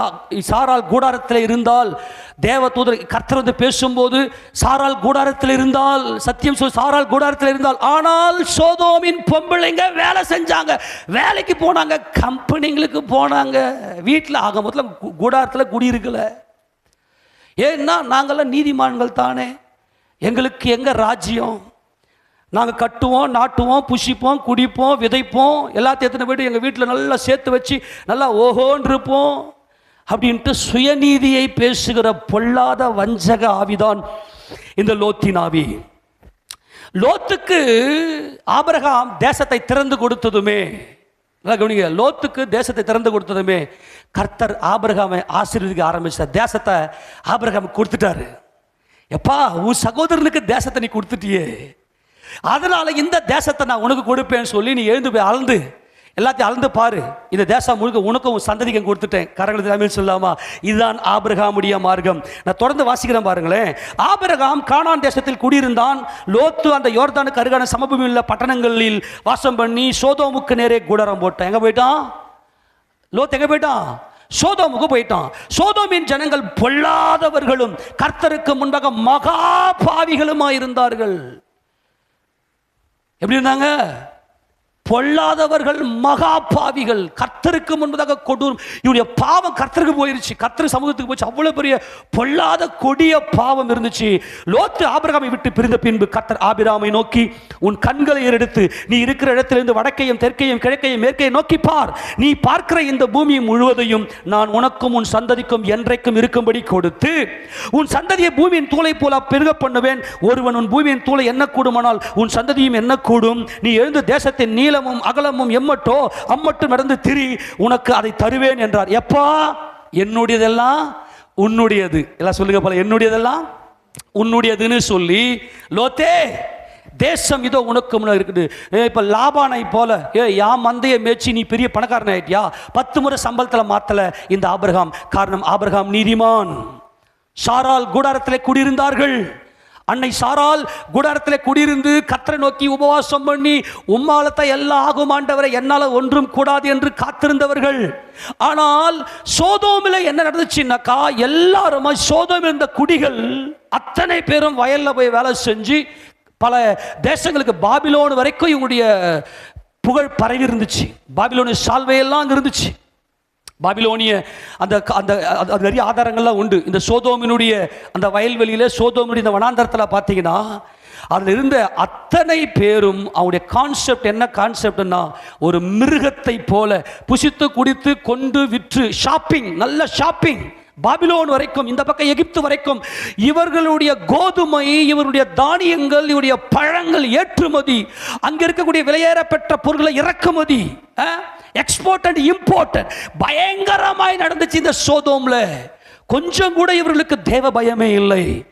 அது நிமித்தமாய் அவர்களுக்கு என்ன வந்துச்சுன்னா, ஓரின சேர்க்கை பாவம், விபச்சார பாவம், இந்த பொல்லாத தேவன் அருவருக்கிற இந்த பாவம் சோதோமிலே வந்திருந்தது. ஆனால் இவன் என்ன செய்தார் இந்த லோத் என்றால், இந்த சன்மார்க்க ஜீவியத்தில் இருக்கக்கூடிய இந்த லோத் என்ன செய்தார் அப்படின்னா, இந்த ஜனங்கள் செய்கிற இந்த பாவத்தை கண்டு, டே எடாடா பண்றீங்க, எடாடா செய்றீங்க அப்படின்னு சொல்லி மனசுக்குள்ளே வாதித்தார், வாதிக்கப்பட்டார். மனசுக்குள்ளே வாதிச்சுது, என்ன அப்படி பண்றீங்க அப்படி பண்றீங்க. ஆனால் கர்த்தரை நோக்கி பார்க்கல. இன்னைக்கும் பாருங்க, சன்மார்க்கிற நிறைய அப்படியே பேசினே இருப்பாங்க. அப்படியே வாயை திறந்தாவே எனக்கு இப்படி அப்படி இது அப்படி இப்படி இப்படி, அவங்க நீதியை பேசினா அப்படி இருக்கும். ஆனால் நீதிமான்கள் வாயை மூட்டிருப்பாங்க. சன்மார்க்கிற பார்த்தோன்னா கரெக்டாக காரணம் சொல்லுவோம், கரெக்டாக இருக்கும் அந்த காரணம். நல்லா கவனிங்க, இவர்களுடைய பொல்லாத இந்த பாவத்தினுடைய விளைவு என்ன, ஏன் இவங்களுக்கு இவ்வளோ பெரிய காரியம் வந்துச்சு, அதுக்கு என்ன காரணம் அப்படின்னு சொல்லி நம்ம பார்க்கும்போது, எசேக்கியேல் 16ஆம் அதிகாரத்தில் இந்த சோதோம் கொமோரா பட்டணத்தார் எப்படிப்பட்டவர்கள் என்பதை குறித்து வேதம் நமக்கு சொல்லுகிறது. சோதோம் கொமோராவின் பட்டணத்தினுடைய அந்த பயங்கரம் எசேக்கியேல் 16ல் 48 வாசிக்கும்போது, நீயும் உன் குமாரத்திகளும் செய்தது போல உன் சகோதரியாக சோதோமும் அவருடைய குமாரத்திகளும் செய்யவில்லை என்று என் ஜீவனை கொண்டு சொல்லுகிறேன் என்று கர்த்தராகிய ஆண்டவர் உரைக்கிறார். இதோ கர்வமும் ஆகார திரட்சி. என்னது கர்வம்? இந்த நான், அதான் அந்த மிருகத்தனம். ஆமெனா? இவன் யாரு? இவன் சோதோம்ல இருந்தவன் யாரு? துன்மார்கன். இவன் பாவம் தேவ சமூகத்தை வரை எட்டுச்சு. காரணம் கர்வம். இந்த கர்வத்துக்கு காரணமே ஆகார திரட்சி. இந்த ஸ்டடி பண்ணும்போது நமக்கு என்ன எது சோதம் சொல்லி கொடுத்தேன்? வெரி குட், நல்லா ஞாபகம் வச்சுக்கிறீங்க. ஃப்ரிட்ஜ். எல்லாத்தையும் எடுத்துட்டு போய்ட்டு சோதம், ஃப்ரிட்ஜின்னாவே சோதம் குமார். இது இப்போ நான் பைபிள் ஸ்டடி பண்ணல, நான் பிரசங்கமாக வருகிறேன், வேகமாக வருகிறேன். இது கான்செப்டை மட்டும் புரிஞ்சுக்கிங்களேன். இவங்க என்ன பண்ணாங்கன்னா, நல்லா வீட்டில் எத்தாந்த நல்ல ஆகாரத்தை சேர்த்து சேர்த்து சேர்த்து சேர்த்து ஃப்ரிட்ஜில் நல்லா வெளியே யாருக்காச்சும் அது கெட்டு போகிறதுக்குள்ளே எடுத்து பக்கத்து வீட்டிலாம் கொடுத்து அன்பெல்லாம் சம்பாதிக்க முடியாது. எடுத்து ஃப்ரிட்ஜில் வச்சு 4 நாளையும் மறுபடியும் சூடு பண்ணி மறுபடியும் தின்னு விட்டு மறுபடியும் மீதிச்சுன்னா திரும்ப ஃப்ரிட்ஜில் எடுத்து உள்ளே வச்சு கொடூரம். என்னுடையது என்னுடையது. இதுதான் சோதோம் கொமோராவினுடைய பயங்கரம். உன்னுடையதும் என்னுடையது.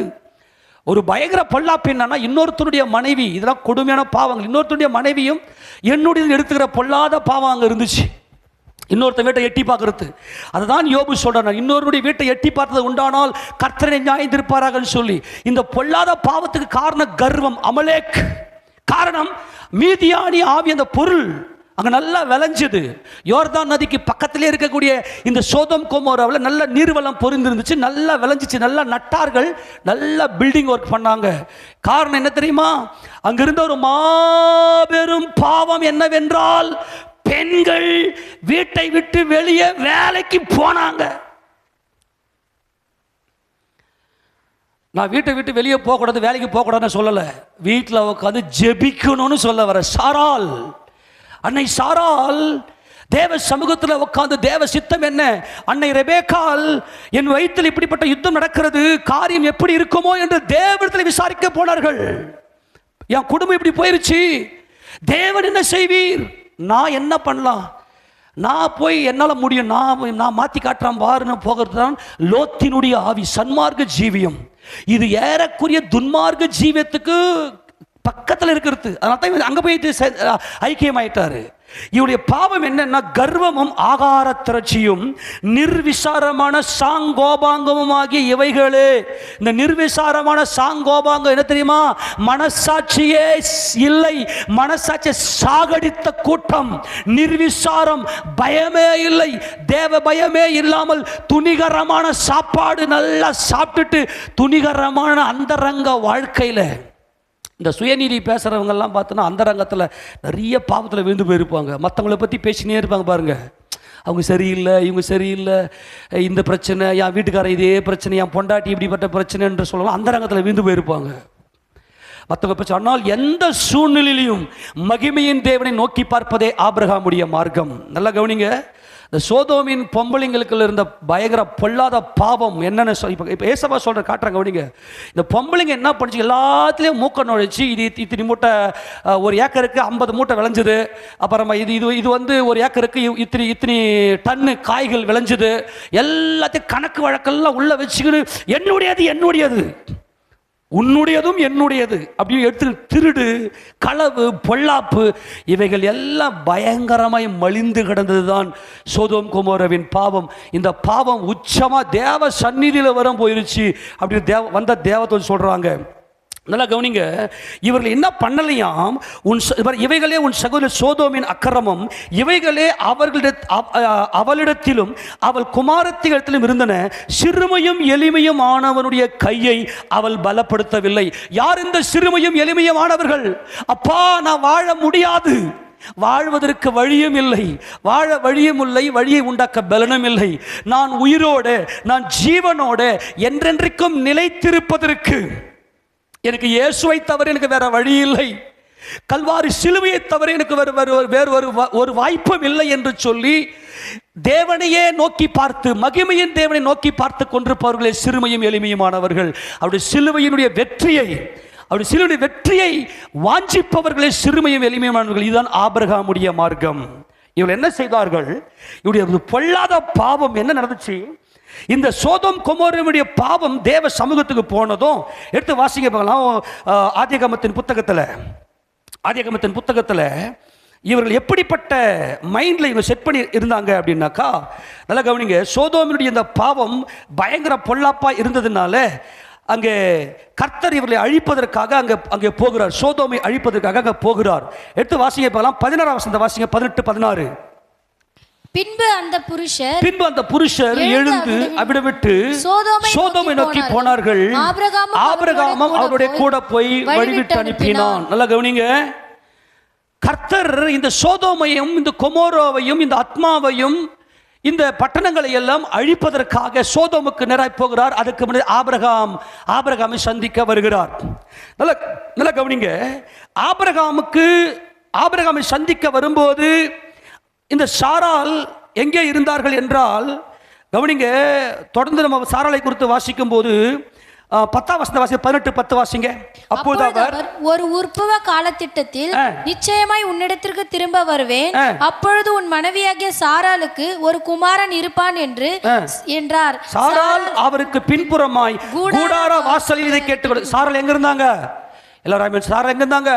கூடாரத்தில் இருந்தார்கள் என்றால் சாராள், அன்னை சாராள் மகிமையின் தேவனை தரிசித்து மகிமையின் தேவனாகிய அந்த ஆணி அடிக்கப்பட்ட மகிமையின் தேவனோடு உறவாடி கொண்டிருக்கிற நீதிமான் இந்த சாராள். ஆனால் சோதோமில் ஒரு பொம்பளை கூட வீட்டில் இருக்காது, எல்லாம் வேலைக்கு போகும். வேலைக்கு போறியா வீட்டில் இருக்கிறியான்னு கேள்வி அல்ல, கூடாரத்தில் இருக்கிறியா வேலைக்கு போறியா இதுதான் கேள்வி. கூடாரத்தில் என்பது சிலுவை, சிலுவை நாயகனாம் கர்த்தராகிய இயேசு கிறிஸ்துவின் நீதியை அறிந்து அவரோடு போராடுகிற அனுபவம் தான் இந்த கூடாரத்தில். ஆனால் இந்த பொல்லாதவர்களை அழிக்கும்படி கர்த்தர் இங்கே சோதோமுக்கு போனார். ஆனால் ஆபிரகாமோ இரக்கமுள்ள ஆபிரகாம், அன்புள்ள ஆபிரகாமுடைய மார்க்கம் இரக்கம், மன்றாட்டு ஜெபம், மன்றாடி துன்மார்க்க ஜனங்களுக்காக, இந்த துன்மார்க்க சோதோம் கொமோராவை அழிக்காதபடிக்கு ஆண்டவரே இந்த தேசத்தில், இந்த சோதோம் பட்டணத்தில் 50 நீதிமான்கள் இருந்தால் அழிப்பீரோ, அப்படியே 40, அப்படியே 45, அப்படியே 40, 30, 20, 10 கெஞ்சுகிறார். இதான் கூடாரத்தில் இருக்கிற அனுபவம். நல்லா கவனிக்கணும். ஆனால் இந்த சோதோம் கொமோராவினுடைய பாவம் எங்கே ஆரம்பிச்சதுன்னா, பொம்பளைங்க என்னைக்கு வெளியே போக ஆரம்பிச்சதோ அன்னைக்கே விபச்சார ஆவி அவளை தாக்க ஆரம்பிக்கும். எச்சரிக்கையாக சொல்லுகிறேன், இதெல்லாம் சத்தியம், இதெல்லாம் எல்லாருக்கும் புரியாது. நாங்கள் என்னங்க பண்ணுறது, எங்கள் குடும்ப சூழ்நிலை எனக்கு இவ்வளோ கஷ்டம், இதுதான் சன்மார்க்கம் சுயநீதியை பேசுறது. அங்கே என்ன நடந்துச்சுன்னா, குடும்பம் பண்ண வேண்டிய இந்த குடும்ப பெண்கள் எல்லாரும் வெளியே வேலைக்கு போயிட்டு நல்ல அக்கௌண்ட் பேலன்ஸ், எங்களுக்கு எவ்வளோ பேலன்ஸ் இருக்குது என்கின்ற கணக்கு வந்து அவர்களுக்கு எங்களுடையது. நான் கஷ்டப்பட்டு நான் படித்தேன், நான் கஷ்டப்பட்டு படித்தேன், எங்கள் அப்பா என்னை கஷ்டப்பட்டு படிக்க வச்சாரு, நான் நல்லா படித்தேன், நான் கேம்பஸ் இன்டர்வியூவில் நல்லா பாஸ் பண்ணியிருக்கிறேன், நான் வேலைக்கு போகிறேன் அப்படின்னு சொல்லி நல்லா ஜீன்ஸ் பேண்ட்டை போட்டுக்கின்னு நல்லா தாறுமாறான போகிற ஒரு பொல்லாத காலத்துக்குள்ளே நான் வாழ்ந்து கொண்டிருக்கிறோம். எச்சரிக்கை நான் சொல்லுகிறேன். காரணம், இந்த பெண்கள் வேலைக்கு போயிட்டு பெண்கள் கிட்ட குடும்பத்தினுடைய பேலன்ஸ், அக்கவுண்ட், கணக்கு வழக்கு எல்லாம் யார் கையில் இருந்துச்சு அப்படின்னா, சோதோம் கொமோராவுடைய பாவம் எல்லாருடைய அக்கவுண்ட் பேங்க் பேலன்ஸும் குடும்பத்தினுடைய பேலன்ஸும் பொம்பளைங்க கை வச்சுக்கின்னு கணக்கு கேட்டுன்னு உட்காந்துருந்ததுங்க இந்த சோதோமில். அப்போ என்ன பண்ணுச்சு, மனம் போன போக்கில் செலவு பண்ணி பயங்கரமான பாவத்தை செய்து கொண்டிருந்தது. அப்போ லோத்து என்ன செய்தார் என்றால், தன்னுடைய இருதயத்தில் வாதிக்கப்பட்டார். அவ்வளவுதான். டே வேணாங்கடா, இன்னொருத்த மனைவிடாது, டே இன்னொருத்த குடும்படாது, இதை பண்ணாதீங்கடான்னு சொல்லி நீதியை பேசினாரே தவிர கூடாரத்திலே உட்கார்ந்து தேவனுடைய பாதத்திலே அமர்ந்து மன்றாடவில்லை. 50 பேர் இருந்தால் அழிப்பீரோ, என் கர்த்தாவே இரக்கம் காட்ட மாட்டீரோ, நீ தயவு காட்ட மாட்டீரோ என்று சொல்லி அன்பை இந்த லோத்து வெளிப்படுத்தவில்லை. எடுத்து வாசிக்க பார்க்கலாம். 2 பேதுருவின் புத்தகம், 2 பேதுருவின் புத்தகம், 2 பேதுருவின் புத்தகம் 2வது அதிகாரம் 2வது அதிகாரத்தில் 6வது வசனத்தை வாசிக்க பார்க்கலாம். சோதோம் கொமோரா என்னும் பட்டணங்களையும் சாம்பலாக்கி கவிழ்த்து போட்டு ஆக்கினைக்குள்ளாக தீர்த்து பிற்காலத்திலே அவபக்தியாய் நடப்பவர்களுக்கு அவைகளை திருஷ்டாந்தமாக வைத்து அக்கிரமக்காரருக்குள் வாசமாயிருக்கையில் அவருடைய காம விகார நடக்கையால் வருத்தப்பட்டு. என்ன விகாரம் இருந்துச்சு? காம விகாரம். எல்லாரும் ஆமென் சொல்லுங்க பார்க்கலாம். யாருக்கு? இந்த சோதோம் கொமோரா பட்டணத்தாருக்கு காம விகாரம். எல்லாம் கவனிங்க. காமம் என்பது தேவனே கொடுத்த நல்ல குணாதிசயம். நீங்கள் பலுகி பெருகி பூமி நிரப்புங்கள். அதெல்லாம் பிற்காலத்தில் கிறிஸ்து இயேசுவுக்குள்ள அன்பா இருக்கிறவர்களுக்கு பலுகி பெருக வேண்டும் என்று சொல்லி தேவன் கொடுத்தார். ஆனால் காம விகாரம் என்பது எப்பொழுதுமே அந்த காம மைண்ட்லயே சுத்துறது. அதுக்கு காரணம் என்னன்னா, ஆணும் பெண்ணும் ஒன்ன வேலை செஞ்சாங்க. சோதோம் கொமோராவில் போயிட்டு இவங்களால ஏன்னா மனுஷ பாவத்தில் இருக்கிறான். பெண்கள் என்ன செய்தார்கள் என்றால், வீட்டை விட்டு வெளியே வேலைக்கு போனாங்க. அதனால தான் நான் இப்போ இந்த பிரசங்கத்தில் இந்த மாதிரி நேரத்தில் பிரசங்கம் பண்ணுறது. ஆமேனா? புரியுதா இல்லையா? இப்போ நம்ம சபையில் இப்போ தான் ஆண்டவர் என்ன பண்ணாரு, கொஞ்சம் கொஞ்சமாக நிறைய துன்மார்க்கமாக இருக்கிறாங்க, வேதனையோடு இருக்கிறாங்க. இந்த மாதிரி சத்தியத்தெல்லாம் பேசி அவங்களை அமிச்சிடாதரா, கொஞ்சம் அவளை சேர்த்து போட்டுறான்னு சொன்னதுனால தான் அடக்கி வாசிக்கிறது. இப்போ கர்த்தருடைய பரிசுத்த மகிமைப்படுவதாக. என்ன நடந்துச்சு? காம விகாரம் என்ன நடந்துச்சு? இவங்க வேலையை செய்யலை. இப்போது நீங்கள் அப்போல்லாம் நீங்கள் பார்த்தீங்கன்னா நம்ம ஊரில் இந்த அரப்பு அறுக்கிறதுக்கு, களை பறிக்கிறதுக்கு எல்லாம் கரும்பு. அப்போல்லாம் கரும்பு நிறைய கரும்பு இருக்கும். அப்போல்லாம் இப்போ நாங்களாம் சின்ன பையன் இருக்கும்போது நல்லா கரும்பு சாமியெல்லாம் தூக்கி போட்டு அப்போல்லாம் 15 ரூபா கொடுப்பாங்க. ஒரு நாள் முழுக்க கரும்பு தூக்கி போட்டோம்னா 15 ரூபா. அங்கே பார்த்தீங்கன்னா அந்த கூட்டத்தில் ஆண்கள் பெண்கள் எல்லாம் அங்கே இருப்பாங்க. அங்கே இருக்கும்போது அங்கே அசிங்கமான காரியங்கள்லாம், கொடூரமான காரியங்கள் நடக்கும். நல்லா கவனிங்க. பெண்ணானவள் வீட்டை நடத்தவும் அவளை வீட்டில் இருக்கிறவங்களை விசாரிக்கவுமே தேவன் வந்து நியமிக்கிறார். நான் இப்போ நமக்கு நிறைய ஆதாரத்தை காட்டுறேன். இப்போ உங்களுக்கு ஏசப்பா சொல்கிறத கவனிங்க. இந்த காம விகாரத்துக்கு என்ன காரணம் என்றால், இவர்கள் எல்லாரும் வீட்டை தாண்டிட்டு எப்படா வீட்டை விட்டு வெளியே போய் வேலைக்கு போயிட்டு நல்லா ஜாலியாக சாப்பிட்டுட்டு நல்லா அவங்க மைண்ட் செட் நிறைய இம்போர்ட் பண்ண எக்ஸ்போர்ட் பண்ணணும். நிறைய இம்போர்ட் பண்ணி நிறைய இங்கிருந்து எக்ஸ்போர்ட் பண்ணி அப்புறம் நிறைய வீடுகளை கட்டணும், நல்லா ஆடம்பரமாக இருக்கணும், தங்கள் ராஜ்யத்தை பெருமை பாராட்டணும், நல்ல நிறைய நிறைய தானியங்கள் பழங்கள். இப்போ நம்மலாம் நிறைய பழங்கள்லாம் இப்போ இல்லாமல் போயிடுச்சு. முன்னாடி இந்த பழங்கள்லாம் இப்போ நிறைய அந்த மறுபடியும் எல்லாருமே என்ன பண்ணாக்கா, ஆர்கானிக் அந்த பாடியில் நம்ம நல்லா வரணும்னு சொல்லிட்டு ஆர்கானிக் ஃப்ரூட்ஸ், ஆர்கானிக் அந்த வெஜிடபிள்ஸ் எல்லாம் இப்போ ஜனங்க திரும்பி இருக்கிறாங்க. இதெல்லாம் லோத்தினுடைய நாட்கள். தங்களுடைய ஆரோக்கியத்தை தங்களை நம்பி பலப்படுத்திக் கொள்ளுகிறார்கள். இதுதான் இந்த லோத்தினுடைய ஒரு பொல்லாத காலம். அது இன்னைக்கு சபையிலே இருக்கு. அது சபையை பத்தான்ற பேசுறாரு. இவருடைய காம விகார நடக்கையினாலே வருத்தப்பட்டு நாள்தோறும் அவர்களுடைய அக்கிரம கிரியைகளை கண்டு கேட்டு நீதி உள்ள தன்னுடைய இருதயத்தில் வாதிக்கப்பட்ட நீதிமானாகிய லோத்தை அவர் ரட்சித்திருக்க. அப்ப லோத்து வந்து நீதிமானா அப்படின்னா, லோத்து நீதிமான் இல்லை. அவர் இதயத்தில் வாதை, பயம். ஐயோ என்னடா என்ன, இவருக்குள்ளேயும் அந்த பாவம் இருந்துச்சு. ஆனா மனசாட்சிக்கு பயந்து அதை செய்யல. வாதிச்சது பயம். வேணாங்கடா வேணாங்கடா வேணாங்கடா சொன்னாரே தவிர, தேவனே நீர் மனம் இறங்கும் ஐயா, இந்த ஜனங்க மேல் இரக்கம் பாராட்டும் ஐயான்னு தேவனை நோக்கி பார்க்கிற அனுபவம் இல்லை. இவர் கையில கட்சனை எத்த கையில் குத்துட்டு பெருமை பாராட்டி, நான் குத்தம் பாத்தியா அப்படின்னு பெருமை பாராட்டிக்கிறாரு.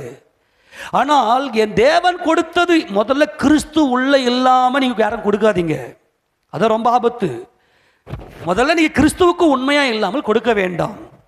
ஒரு சின்ன கிளாரிபிகேஷன் கொடுக்க விரும்புகிறேன்.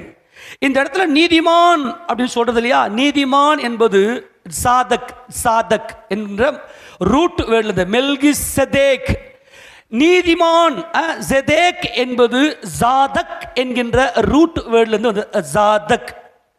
இந்த ஜாதக் தான் ஜெதேக். இவர் நீதிமான், மெல்கி ஜெதேக், அவர் தான் நீதிமான். இதுதான் யாருனாக்கா, எல்லாம் தேவனுடையது, தேவன் எனக்கு கொடுத்திருக்கிறார், என்னுடையதெல்லாம் உன்னுடையது என்று கிறிஸ்துவுக்குள்ள கொடுப்பதான் நீதிமான். ஆனால் சன்மார்கன் இருக்கிறானே வேதத்தில், இந்த சன்மார்கனையும் எப்படி மொழிபெயர்த்திருக்கிறாங்க அப்படின்னா, தமிழ் வேதாகமத்தில் இந்த எங்கெல்லாம் சன்மார்கன் இருக்குதோ அங்கேயும் இந்த சன்மார்கனை நீதிமான் அப்படின்னே மொழிபெயர்த்திருக்கிறாங்க.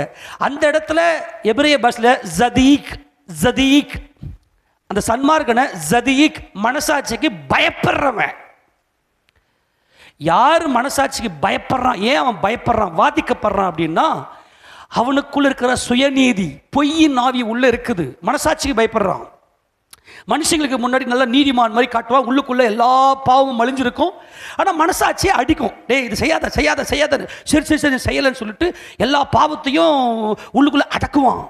ஆனால் நீதிமான் பாவத்தை ஜெயித்தவன். ஆமென் சொல்லாம அவன் நல் மனசாட்சி உடையவன். இப்போ நல்லா கவனி, புரிஞ்சு போச்சா?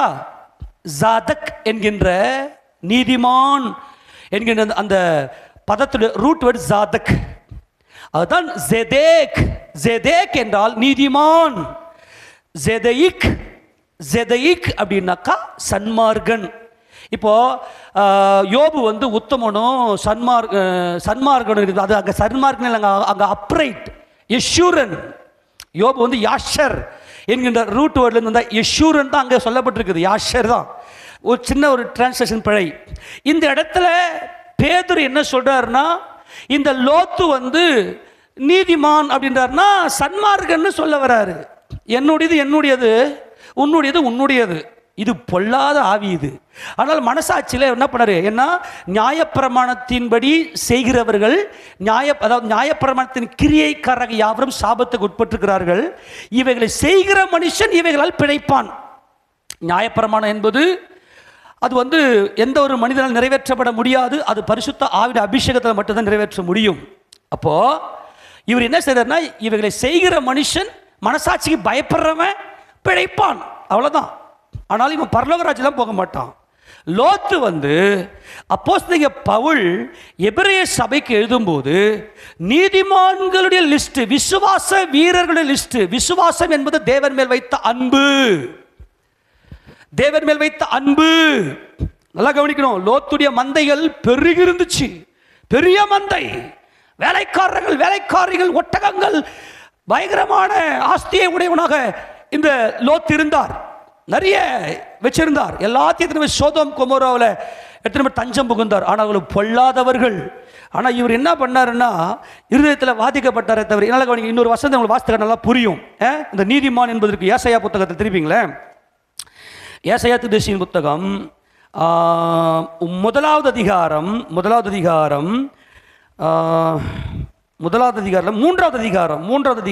வசனத்தை வாசிங்களேன். ஏசாயா 3:10. உங்களுக்கு நன்மை உண்டாகும் என்று நீதிமான்களுக்கு சொல்லுங்கள், அவர்கள் தங்கள் கிரியைகளின் பலனை அனுபவிப்பார்கள். நல்லா கவனிங்க. இவங்க யார் தெரியுமா? இந்த நீதிமான்கள் இருக்குதுல்லையா, இவங்க இந்த நீதிமான்கள் அப்படின்னு சொல்றதுடைய அந்த இடத்துல ஜதீக், அதாவது சன்மார்கன் அப்படின்னு தான் இருக்குது. எப்பா நீ மற்றவனுக்கு டிஸ்டர்பன்ஸ் கொடுக்கல, ஆனால் உன்னுடையது வச்சுக்கின. மனுஷங்க மேலே தேவன் இரக்கமுள்ள தேவன். ஆமேனா? எந்த மனுஷனுக்கும் இடரெல்லாம் இருக்கு இல்லையா? அதுக்கான ஆசீர்வாதம் ஓகே, நீ சாப்பிடுவ, அதுக்கான கிரியைகளின் பலனை நீ அனுபவிப்ப, நீ எல்லாம் சாப்பிட்டுக்க. ஆனால் நீதிமான் லிஸ்ட்ல நீ வர முடியாது. ஆமேன் சொல்லுங்களேன். இப்ப தேவன் எப்படிப்பட்டவர் என்றால், தேவன் சன்மார்கனையும் துன்மார்கனையும் அவர் அழிப்பார். தேவன் சன்மார்கனையும் துன்மார்கனையும் அழிப்பார், நீதிமான்களையோ அவர் காப்பார். நீதிமானுடைய வேர் கனி கொடுக்கும், நீதிமானுடைய சிரசின் மேல் ஆசீர்வாதம் தங்கும். யார் இந்த நீதிமான்கள்? மகிமையின் தேவனை தரிசித்து மகிமையின் தேவனுக்கு தங்களை ஒப்பு கொடுத்தவர்கள் தான் நீதிமான்கள். ஆமெனா?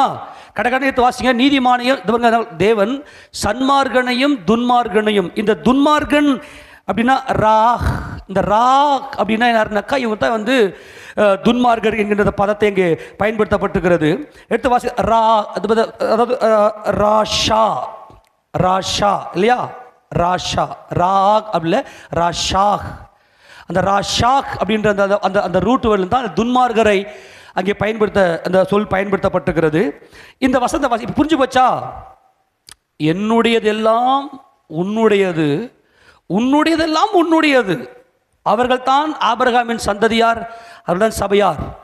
என்னுடையது என்னுடையது என்றும் உன்னுடையது உன்னுடையது என்றும், என்னுடையது என்னுடையது உன்னுடையதும் என்னுடையது என்று எடுத்துக்கொள்ளக்கூடிய இந்த தன்மை உடையவர்களை, இந்த துன்மார்க்க சன்மார்கனை கர்த்தர் அழிப்பார். ஆமெனா? கர்த்தர் அவனை அழித்தே தீருவார். எடுத்து வாசிங்க பார்க்கலாம். பிரசங்கியின் புத்தகம் 3வது அதிகாரம், பிரசங்கி 3:17 வாசிங்க பார்க்கலாம். சகல எண்ணங்களையும் சகல செய்கைகளையும் நியாயத்திற்கும் காலம் இனி இருக்கிறபடியால் சன்மார்கனையும் துன்மார்கனையும் தேவன் நியாயம் தீர்ப்பார் என்று என் உள்ளத்திலே அவர் கண்டுபிடிச்சிட்டாரு. யாக இந்த சன்மார்கெல்லாம் பரலோகம் போக முடியாது, இதுங்கெல்லாம் சபையில் இருக்கிறதுக்கு லாகில்லை. ஏன்னா காம விகாரத்தில் இந்த பெண்கள் எல்லாம் என்ன செய்தார்கள் என்றால், ஆண்களை வசியப்படுத்தினார்கள். மனம் போன போக்கில் ஒரு கட்டுப்பாடு கிடையாது, ஒரு கட்டுப்பாடு கண்ட்ரோல் கிடையாது.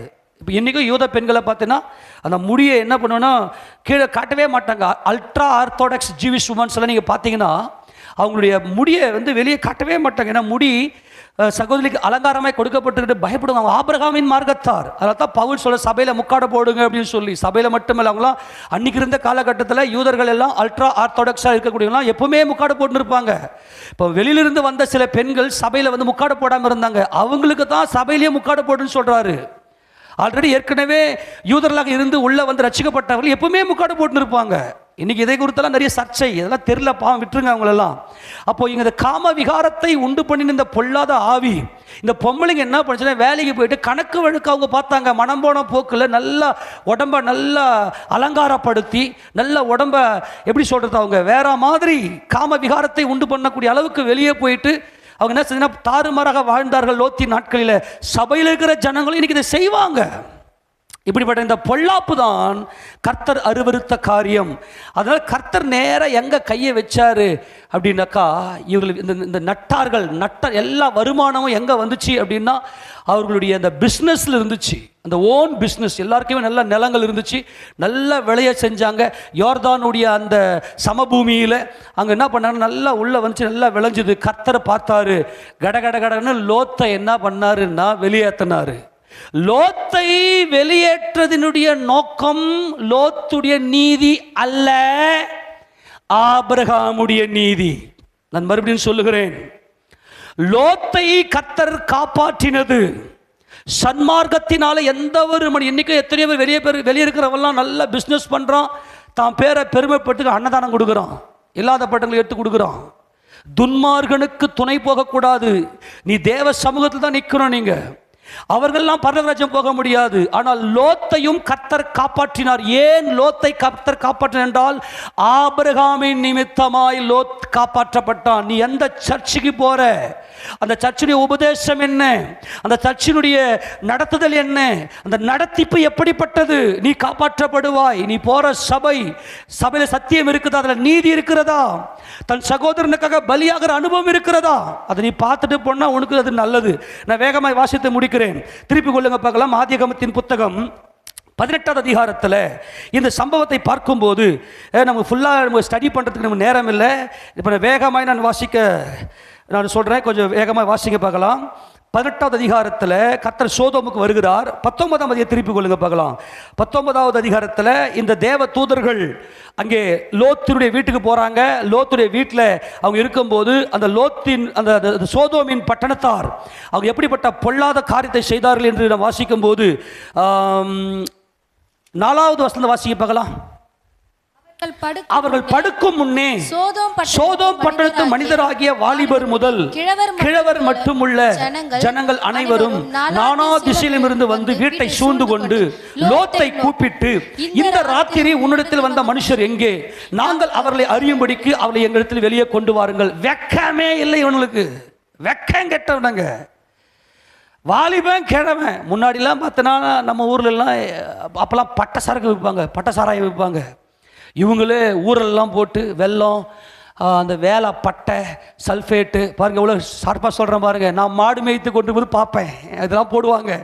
அதெல்லாம் போட்டு ஊற வச்சு இவங்களே சாராயத்தெல்லாம் காசுவாங்க. அப்போ சாராயெல்லாம் குடிப்பாங்க. நம்ம ஊரில் இருக்கிறவங்களே என்ன பண்ணுவாங்கன்னா பயப்படுவாங்க, பெரியவங்களுக்கு பயப்படுவாங்க, மறைஞ்சு பண்ணுவானுங்க. ஆனால் இந்த பட்டணத்தாரை பார்த்தீங்கன்னா வாலிபன் கிழவன் மொத்த பேரும் போய் வீட்டை சூழ்ந்து கொள்கிறான்னு ஓரின சேர்க்கை செய்வதற்கு எவ்வளவு ஒரு கொடுமை. இந்த ஒரு வசனத்திலேயே அந்த பட்டணத்தில் காம விகாரம், ஆண் பெண் தாறுமாறாக இருந்திருக்கிறார்கள். வெக்கமே இல்லை இவர்களுக்கு. என்ன மனசாட்சி செத்து போயிருந்தது. என்னுடையதெல்லாம் என்னுடையது, உன்னுடையதும் என்னுடையது. லோத்தின் வீட்டுக்குள்ள 2 பேர் வந்திருக்கிறாங்க. யா உனக்கு என்னடா, உன்னுடையதும் என்னுடையது. புரிஞ்சு போச்சா? இந்த துன்மார்க்க அந்த ஜீவியம் எங்கிருந்தனால ஆபிரகாமுடைய மார்க்கம் அன்பின் மார்க்கம். அதனால கர்த்தர் என்ன சொல்லிட்டாருன்னா, லோத்தே நான் உன் மேலே இறக்க வைக்கிறேன், நீ என்ன பண்ணுனா சீக்கிரமாய் இந்த இடத்த விட்டுட்டு நீ போயிடு. நீ உன் மனைவி உன் பிள்ளைங்க ஒருவேளை உனக்கு ரொம்ப வேண்டப்பட்டவங்க இருந்தாலும் பரவாயில்ல, கூட்டின்னு போயிடு, இந்த பட்டணத்தை நாங்கள் அழிக்க போகிறோம் அப்படின்னு சொல்லி கர்த்தர் என்ன பண்ணார், இந்த பட்டணத்தின் மேலே அழிவை கொண்டு வரும்படி லோத்தின் மேலே இறக்க வைத்தார். ஆனால் லோத்து போயிட்டு இவருடைய மருமக்கள் மாறி, நான் நினைக்கிற சோதோமுலியே நிச்சயம் பண்ணிட்டார். எப்படியாப்பட்ட ஆளை பார்த்துக்க, இவர் போயிட்டு சோதோமுலியே பொண்ணுங்களுக்கு மாப்பிள்ளை நியமிச்சிட்டார். ஒருத்தரும் நீதிமான் இல்லை அந்த ஊரில், 10 பேர் கூட இல்லை. ஆண்டவர் 10 பேர்ன்றது 0 அங்கே ஒருத்தனும் இல்லை. இந்த லோத்துடைய புத்தியை பாருங்க. அங்கே சோதோமில் இருக்கிற மாப்பிள்ளையே பொண்ணுங்களுக்கு நிச்சயம் மாட்டேன், மருமக்கள் மாற போய் கூப்பிட்றாரு, வாங்கப்பா போயிடலாம் அப்படின்னு. அவனுங்க சிரிக்கிறானுங்க, போயா இவ்வளோ பெரிய சொகுசு வாழ்க்கையை விட்டுட்டு நாங்களாம் வர முடியாது போயான்னு சொல்லி பரியாசம் பண்ணி அனுப்பிச்சிட்டாங்க, ஓடி வந்துட்டாரு. சரி, லோத்துடைய மனைவி லோத்துடைய பெண்கள் மட்டும் என்ன பண்ணுறாங்கன்னா, தப்பி ஓடி போயிடு அப்படின்னு சொல்லி கர்த்தர் சொல்கிறாரு. ஒரே ஒரு காரியத்தை சொல்கிறாரு, பின்னிட்டு பாராதே. இந்த சமபூமியில் எங்க நில்லாதே, பின்னிட்டு பாராமல் ஓடி போயிடு. இந்த இந்த ஜனங்களுடைய கொடுமை தேவ சமூகத்தில் வந்து எட்டி இருக்கிறது. இந்த ஜனங்கள் பொல்லாதவர்கள், அதனால இந்த ஜனங்கள் மேல நியாய தீர்ப்பு வந்திருக்கிறது. நல்லா கவனிக்கணும். அப்ப கர்த்தர் என்ன செய்தார் என்றால், அவர்களுக்கு ஒரு கட்டளையை கொடுத்து அனுப்புகிறார். 17ஆம் வசனத்தை வாசிங்க. 19:17. அவர்களை வெளியே கொண்டு போய் விட்ட பின்பு அவர் உன் ஜீவன் தப்ப ஓடிப்போ, பின்னிட்டு பாராதே, இந்த சமபூமியில் எங்கும் நில்லாதே, நீ அழியாதபடிக்கு மலைக்கு ஓடிப்போ என்றார். நீ பின்னிட்டு பாராதே, இந்த சமபூமியில நிக்காதே, நீ ஓடி போயிடு அப்படின்னு சொன்னா, இந்த லோத்துடைய மனைவி என்ன சொல்லுச்சு, என்ன பண்ணுச்சு அப்படின்னா, இவர்கள் இந்த பாவத்துக்குள்ளே வந்து வாழ்ந்து கொண்டிருந்த இந்த பொம்பளைங்களெல்லாம் இந்த லோத்துடைய மனைவி நல்லா உத்து பார்த்திருக்கு. என்னுடையது என்னுடையது, உன்னுடையதும் உன்னுடையது, உன்னுடையதும் என்னுடையது. அப்படிப்பட்ட ஜனங்களுக்கு மத்தியில் என்னுடையது என்னுடையது, உன்னுடையது உன்னுடையதுன்னு வாழ்ந்து கொண்டிருந்த லோத்தினுடைய குடும்பத்தாரும் சோரம் போனாங்க. கர்த்தர் சொல்லிட்டாரு, பின்னிட்டு பாராதே. உன் தலை, உன் புருஷன் உன்னை போஷிக்க போறான். கர்த்தர் சபையை போஷித்து காப்பாற்றுகிறது போல ஒவ்வொரு புருஷனும் தன் மனைவியை போஷித்து காப்பாற்றுகிறான் என்பது தேவ நீதி. உனக்கு என்ன இந்த பட்டணம் ஆயிடுச்சு, உன் வீட்டுக்காரர் தான் வரான்ல, உனக்கு எதுக்கு குடும்ப வரவு செலவெல்லாம் நீ எதுக்கு மூக்க நுழைச்சி நீ இவ்வளோ வரணும், என் வீட்டுக்கு இவ்வளோ தேவையாக இருக்குதுன்னு எதுக்கு நீ இதை பண்ண? இதை தான் கர்த்தர் சொல்கிறாரு, லோத்தின் மனைவியை நினைத்து கொள்ளுங்கள். ஏனென்றால் அவள் என்னுடையதெல்லாம் என்னுடையதுன்னு சொன்னவ. எடுத்து வாசிக்க போகலாம். இப்போ லூக்கா சுவிசேஷம் 17ஆவது அதிகாரத்தில் இப்போ எடுத்து வாசிக்க பார்க்கலாம். இப்போ புரியும் பாருங்க. லூக்கா சுவிசேஷம் 17ஆவது அதிகாரத்தில் எங்கே வெட்டி அங்கிருந்து வாசிக்க பார்க்கலாம். 30 வாசி. மனுஷகுமாரன் வெளிப்படும் நாளிலும் அப்படியே நடக்கும். அந்த நாளில் வீட்டில் மேல் இருப்பவன் வீட்டில் உள்ள தன் பண்டங்கள் எல்லாம் சொல்லுங்க. யார் பண்டம்? தன் பண்டங்கள். வீட்டில் உள்ள தன் பண்டம் யாருடைய? அங்க தன், அதாங்க முக்கியம். தன், என், புரியுதாப்பா? என் பண்டங்கள் என்னுடையது. இந்த சோதோம் குமாரனுடைய இந்த பொருள்கள், இந்த தானியங்கள், இந்த சாப்பாடு, இந்த என் வீட்டில் இவ்வளவு பணம் இருக்குது, என்னுடையது. இதுல ஒரு கொடுமை சொல்லவா? லோத்துடைய மந்தை மேய்ப்பர்கள் சோதமாவே மாறிட்டாங்க. ஐஸ்வர் ஆண்டவர், இது பயங்கரம். இதை காட்டுறேன் பாருங்க. அந்த நாளிலே வீட்டின் மேல் இருப்பவன் வீட்டில் உள்ள யான் பண்டம் இருக்குது. உன் மனசு அந்த பொருள் மேல வச்சிருப்பேன்னு வச்சுக்கோ, அதுதான் துன்மார்க்க ஜீவியம். யான் குடும்பம், யான் பொருள், என்ன நான் பெருமைப்படுத்திக்குவேன், இதுதான் லோத்தினுடைய சுபாவம். அது சன்மார்க்கன். அவர் விசுவாச வீரர்கள் லிஸ்ட்ல வரல. லோத்தின் மனைவியை நினைத்து கொள்ளுங்கள். லோத்தின் மனைவி என்ன பண்ணா? ஐயோ, யா பொருள்கள், யா ஐஸ்வர்யம் எல்லாம் போச்சே. புரிஞ்சு போச்சா இப்ப? ஆமென். லோத்தின் மனைவி ஏன் திரும்பி பார்த்தாங்க? சாராள் கூடாரத்திலே இருந்தார்கள். அண்டை சாராள், இது ஆபிரகாமுடைய அன்பின் மார்க்கம். ஆனால் லோத்தின் மனைவி வருமானத்தில் மைண்ட் போச்சு. கடந்த வாரம் நோவாவின் நாட்களை குறித்து தியானம் செய்ய கர்த்தர் உதவி செய்தார்.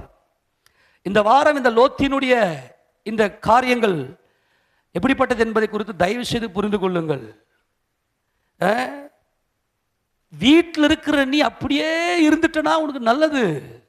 அந்த நாட்களில் வீட்டின் மேல் இருக்கிறவன் வீட்டில் உள்ள உன்னுடைய பண்டங்கள், சோதோம் குமாரா, எல்லாம் யாருடையது? கர்த்தருடையது. அல்லேலூயா. பிரியமானவனே, உன் ஆத்துமா வாழ்கிறது எல்லாம் என் கர்த்தர் கொடுத்தது. எல்லாம் என் தேவனுடையது, என் தேவனுடையது, என் சகோதரனுடையது, என்னுடையதெல்லாம் உன்னுடையது. உன் வீட்டு மேல இருக்கிற நீ, உன் வீட்டில் இருக்கிற தன் ஆமென், தன் பண்டங்களை எடுத்துக்கொண்டு போக இறங்காமல் இருக்க கடவன். அப்படியே வயலில் இருக்கிறவன் பின்னிட்டு திரும்பாமலும் இருக்க. வயல்ல இருக்கிறியா? அப்படியே இருந்துக்க. அந்த பட்டணம் அழிகிறது. அந்த பட்டணத்தில் தேவன் நியாயத்தீர்ப்பு வந்திருக்கிறது. லோத்தின் மனைவியை லோத்தின் மனைவி என்ன பண்ணாங்க? லோத்தின் மனைவி பின்னிட்டு பார்த்து உப்பு தூண் ஆனால். என்னத்தை பின்னிட்டு பார்த்தாங்க? ஐயோ, என் மந்தை மேய்ப்பர்கள், என் வயல்வெளிகள், என்னுடைய தானியங்கள், என்னுடைய பொருள்கள், நான் எக்ஸ்போர்ட் பண்ணது இம்போர்ட் பண்ணது எல்லாம் அழியுதே, நான் இம்போர்ட் பண்ணதெல்லாம் கூட அழியுதே, என்னுடையது அழியுதே. ஆமேனா? அந்த எண் என்பதையா பொல்லாத ஆவி, அதுதான் அமலேக்கு. என்ன நடந்துச்சுன்னா, அன்னைக்கு சோதோமில் என்ன நடந்துச்சுன்னா, எல்லா பொம்பளைங்களும் என்னால முடியும், என் குடும்பத்தை உயர்த்த என்னால முடியும்னு கூடாரத்தை விட்டு வெளியே போனாங்க. அதனால தான் லோத்தின் மனைவிக்கு எவ்வளவு நம்ம கிட்ட பேங்க் பேலன்ஸ் இருக்கு, எவ்வளவு பணம் இருக்குன்றதெல்லாம் லோத்துடைய மனைவியுடைய மைண்ட்ல இருந்துச்சு. அதான் பின்னிட்டு பார்த்த லோத்தின் மனைவி உப்பு தூணானால். நல்லா கவனிக்கணும்.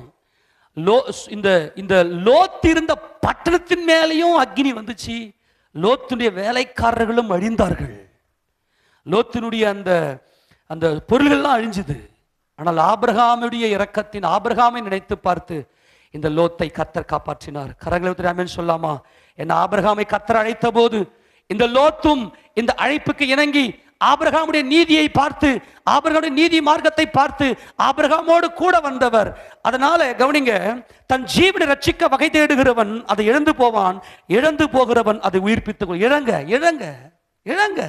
என் ஜீவனுக்குன்னு எதுவுமே இல்லப்பா. வானத்திலிருந்து என் பிதாவாகிய தேவன் கொடுத்த ஜீவ அப்பம், மெய்யான அப்பம், அதுவே என் ஜீவனை உண்டாக்குகிற இயேசுராஜன். இந்த மாம்சத்துக்கு தேவையான அத்தனையும் அவர் சந்திக்க வல்லமை உடையவர். ஆமென் சொல்லுங்க பார்க்கலாம். எல்லாவற்றையும் சந்திக்க அவர் வல்லமை உடையவர். அவரே என்னுடைய ஜீவனா இருக்கிறவர் என்கின்ற அந்த உணர்வு இருந்தா தான் நீ உன்னுடையதை இழக்க முடியும். இல்லைன்னா உன் பலத்தை நம்பி நீ ஓடுவ.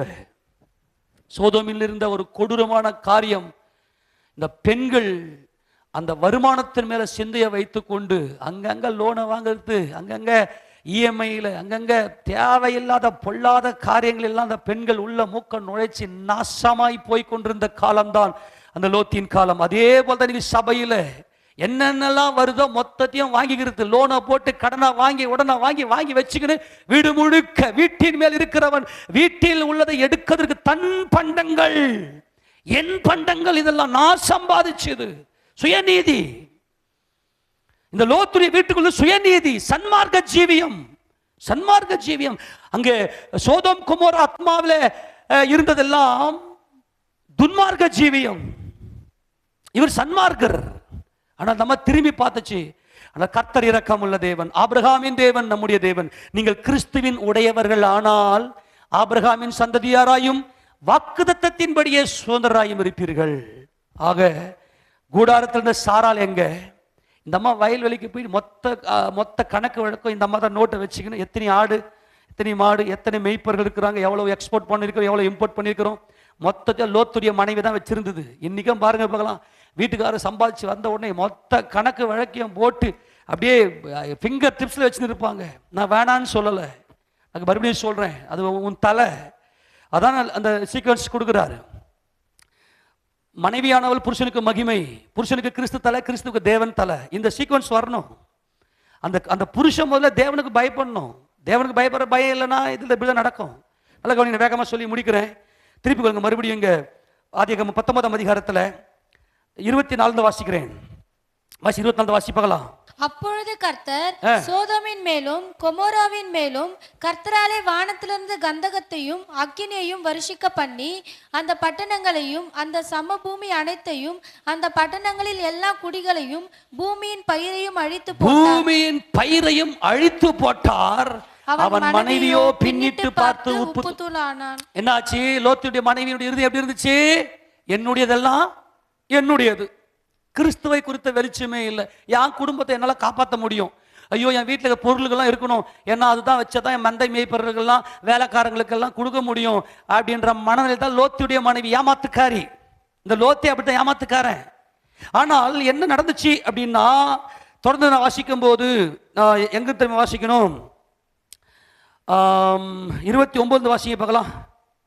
தேவன் அந்த சமபூமியின் பட்டணங்களை அழிக்கும் போது தேவன் ஆபிரகாமை நினைத்து லோத்து குடியிருந்த பட்டணங்களை தாம் கவிழ்த்து போடுகையில், நல்லா கவனிக்கணும், லோத்து குடியிருந்த பட்டணமும் கவிழ்க்கப்பட்டுச்சு, லோத்துடைய பொருள்களும் அழிஞ்சது.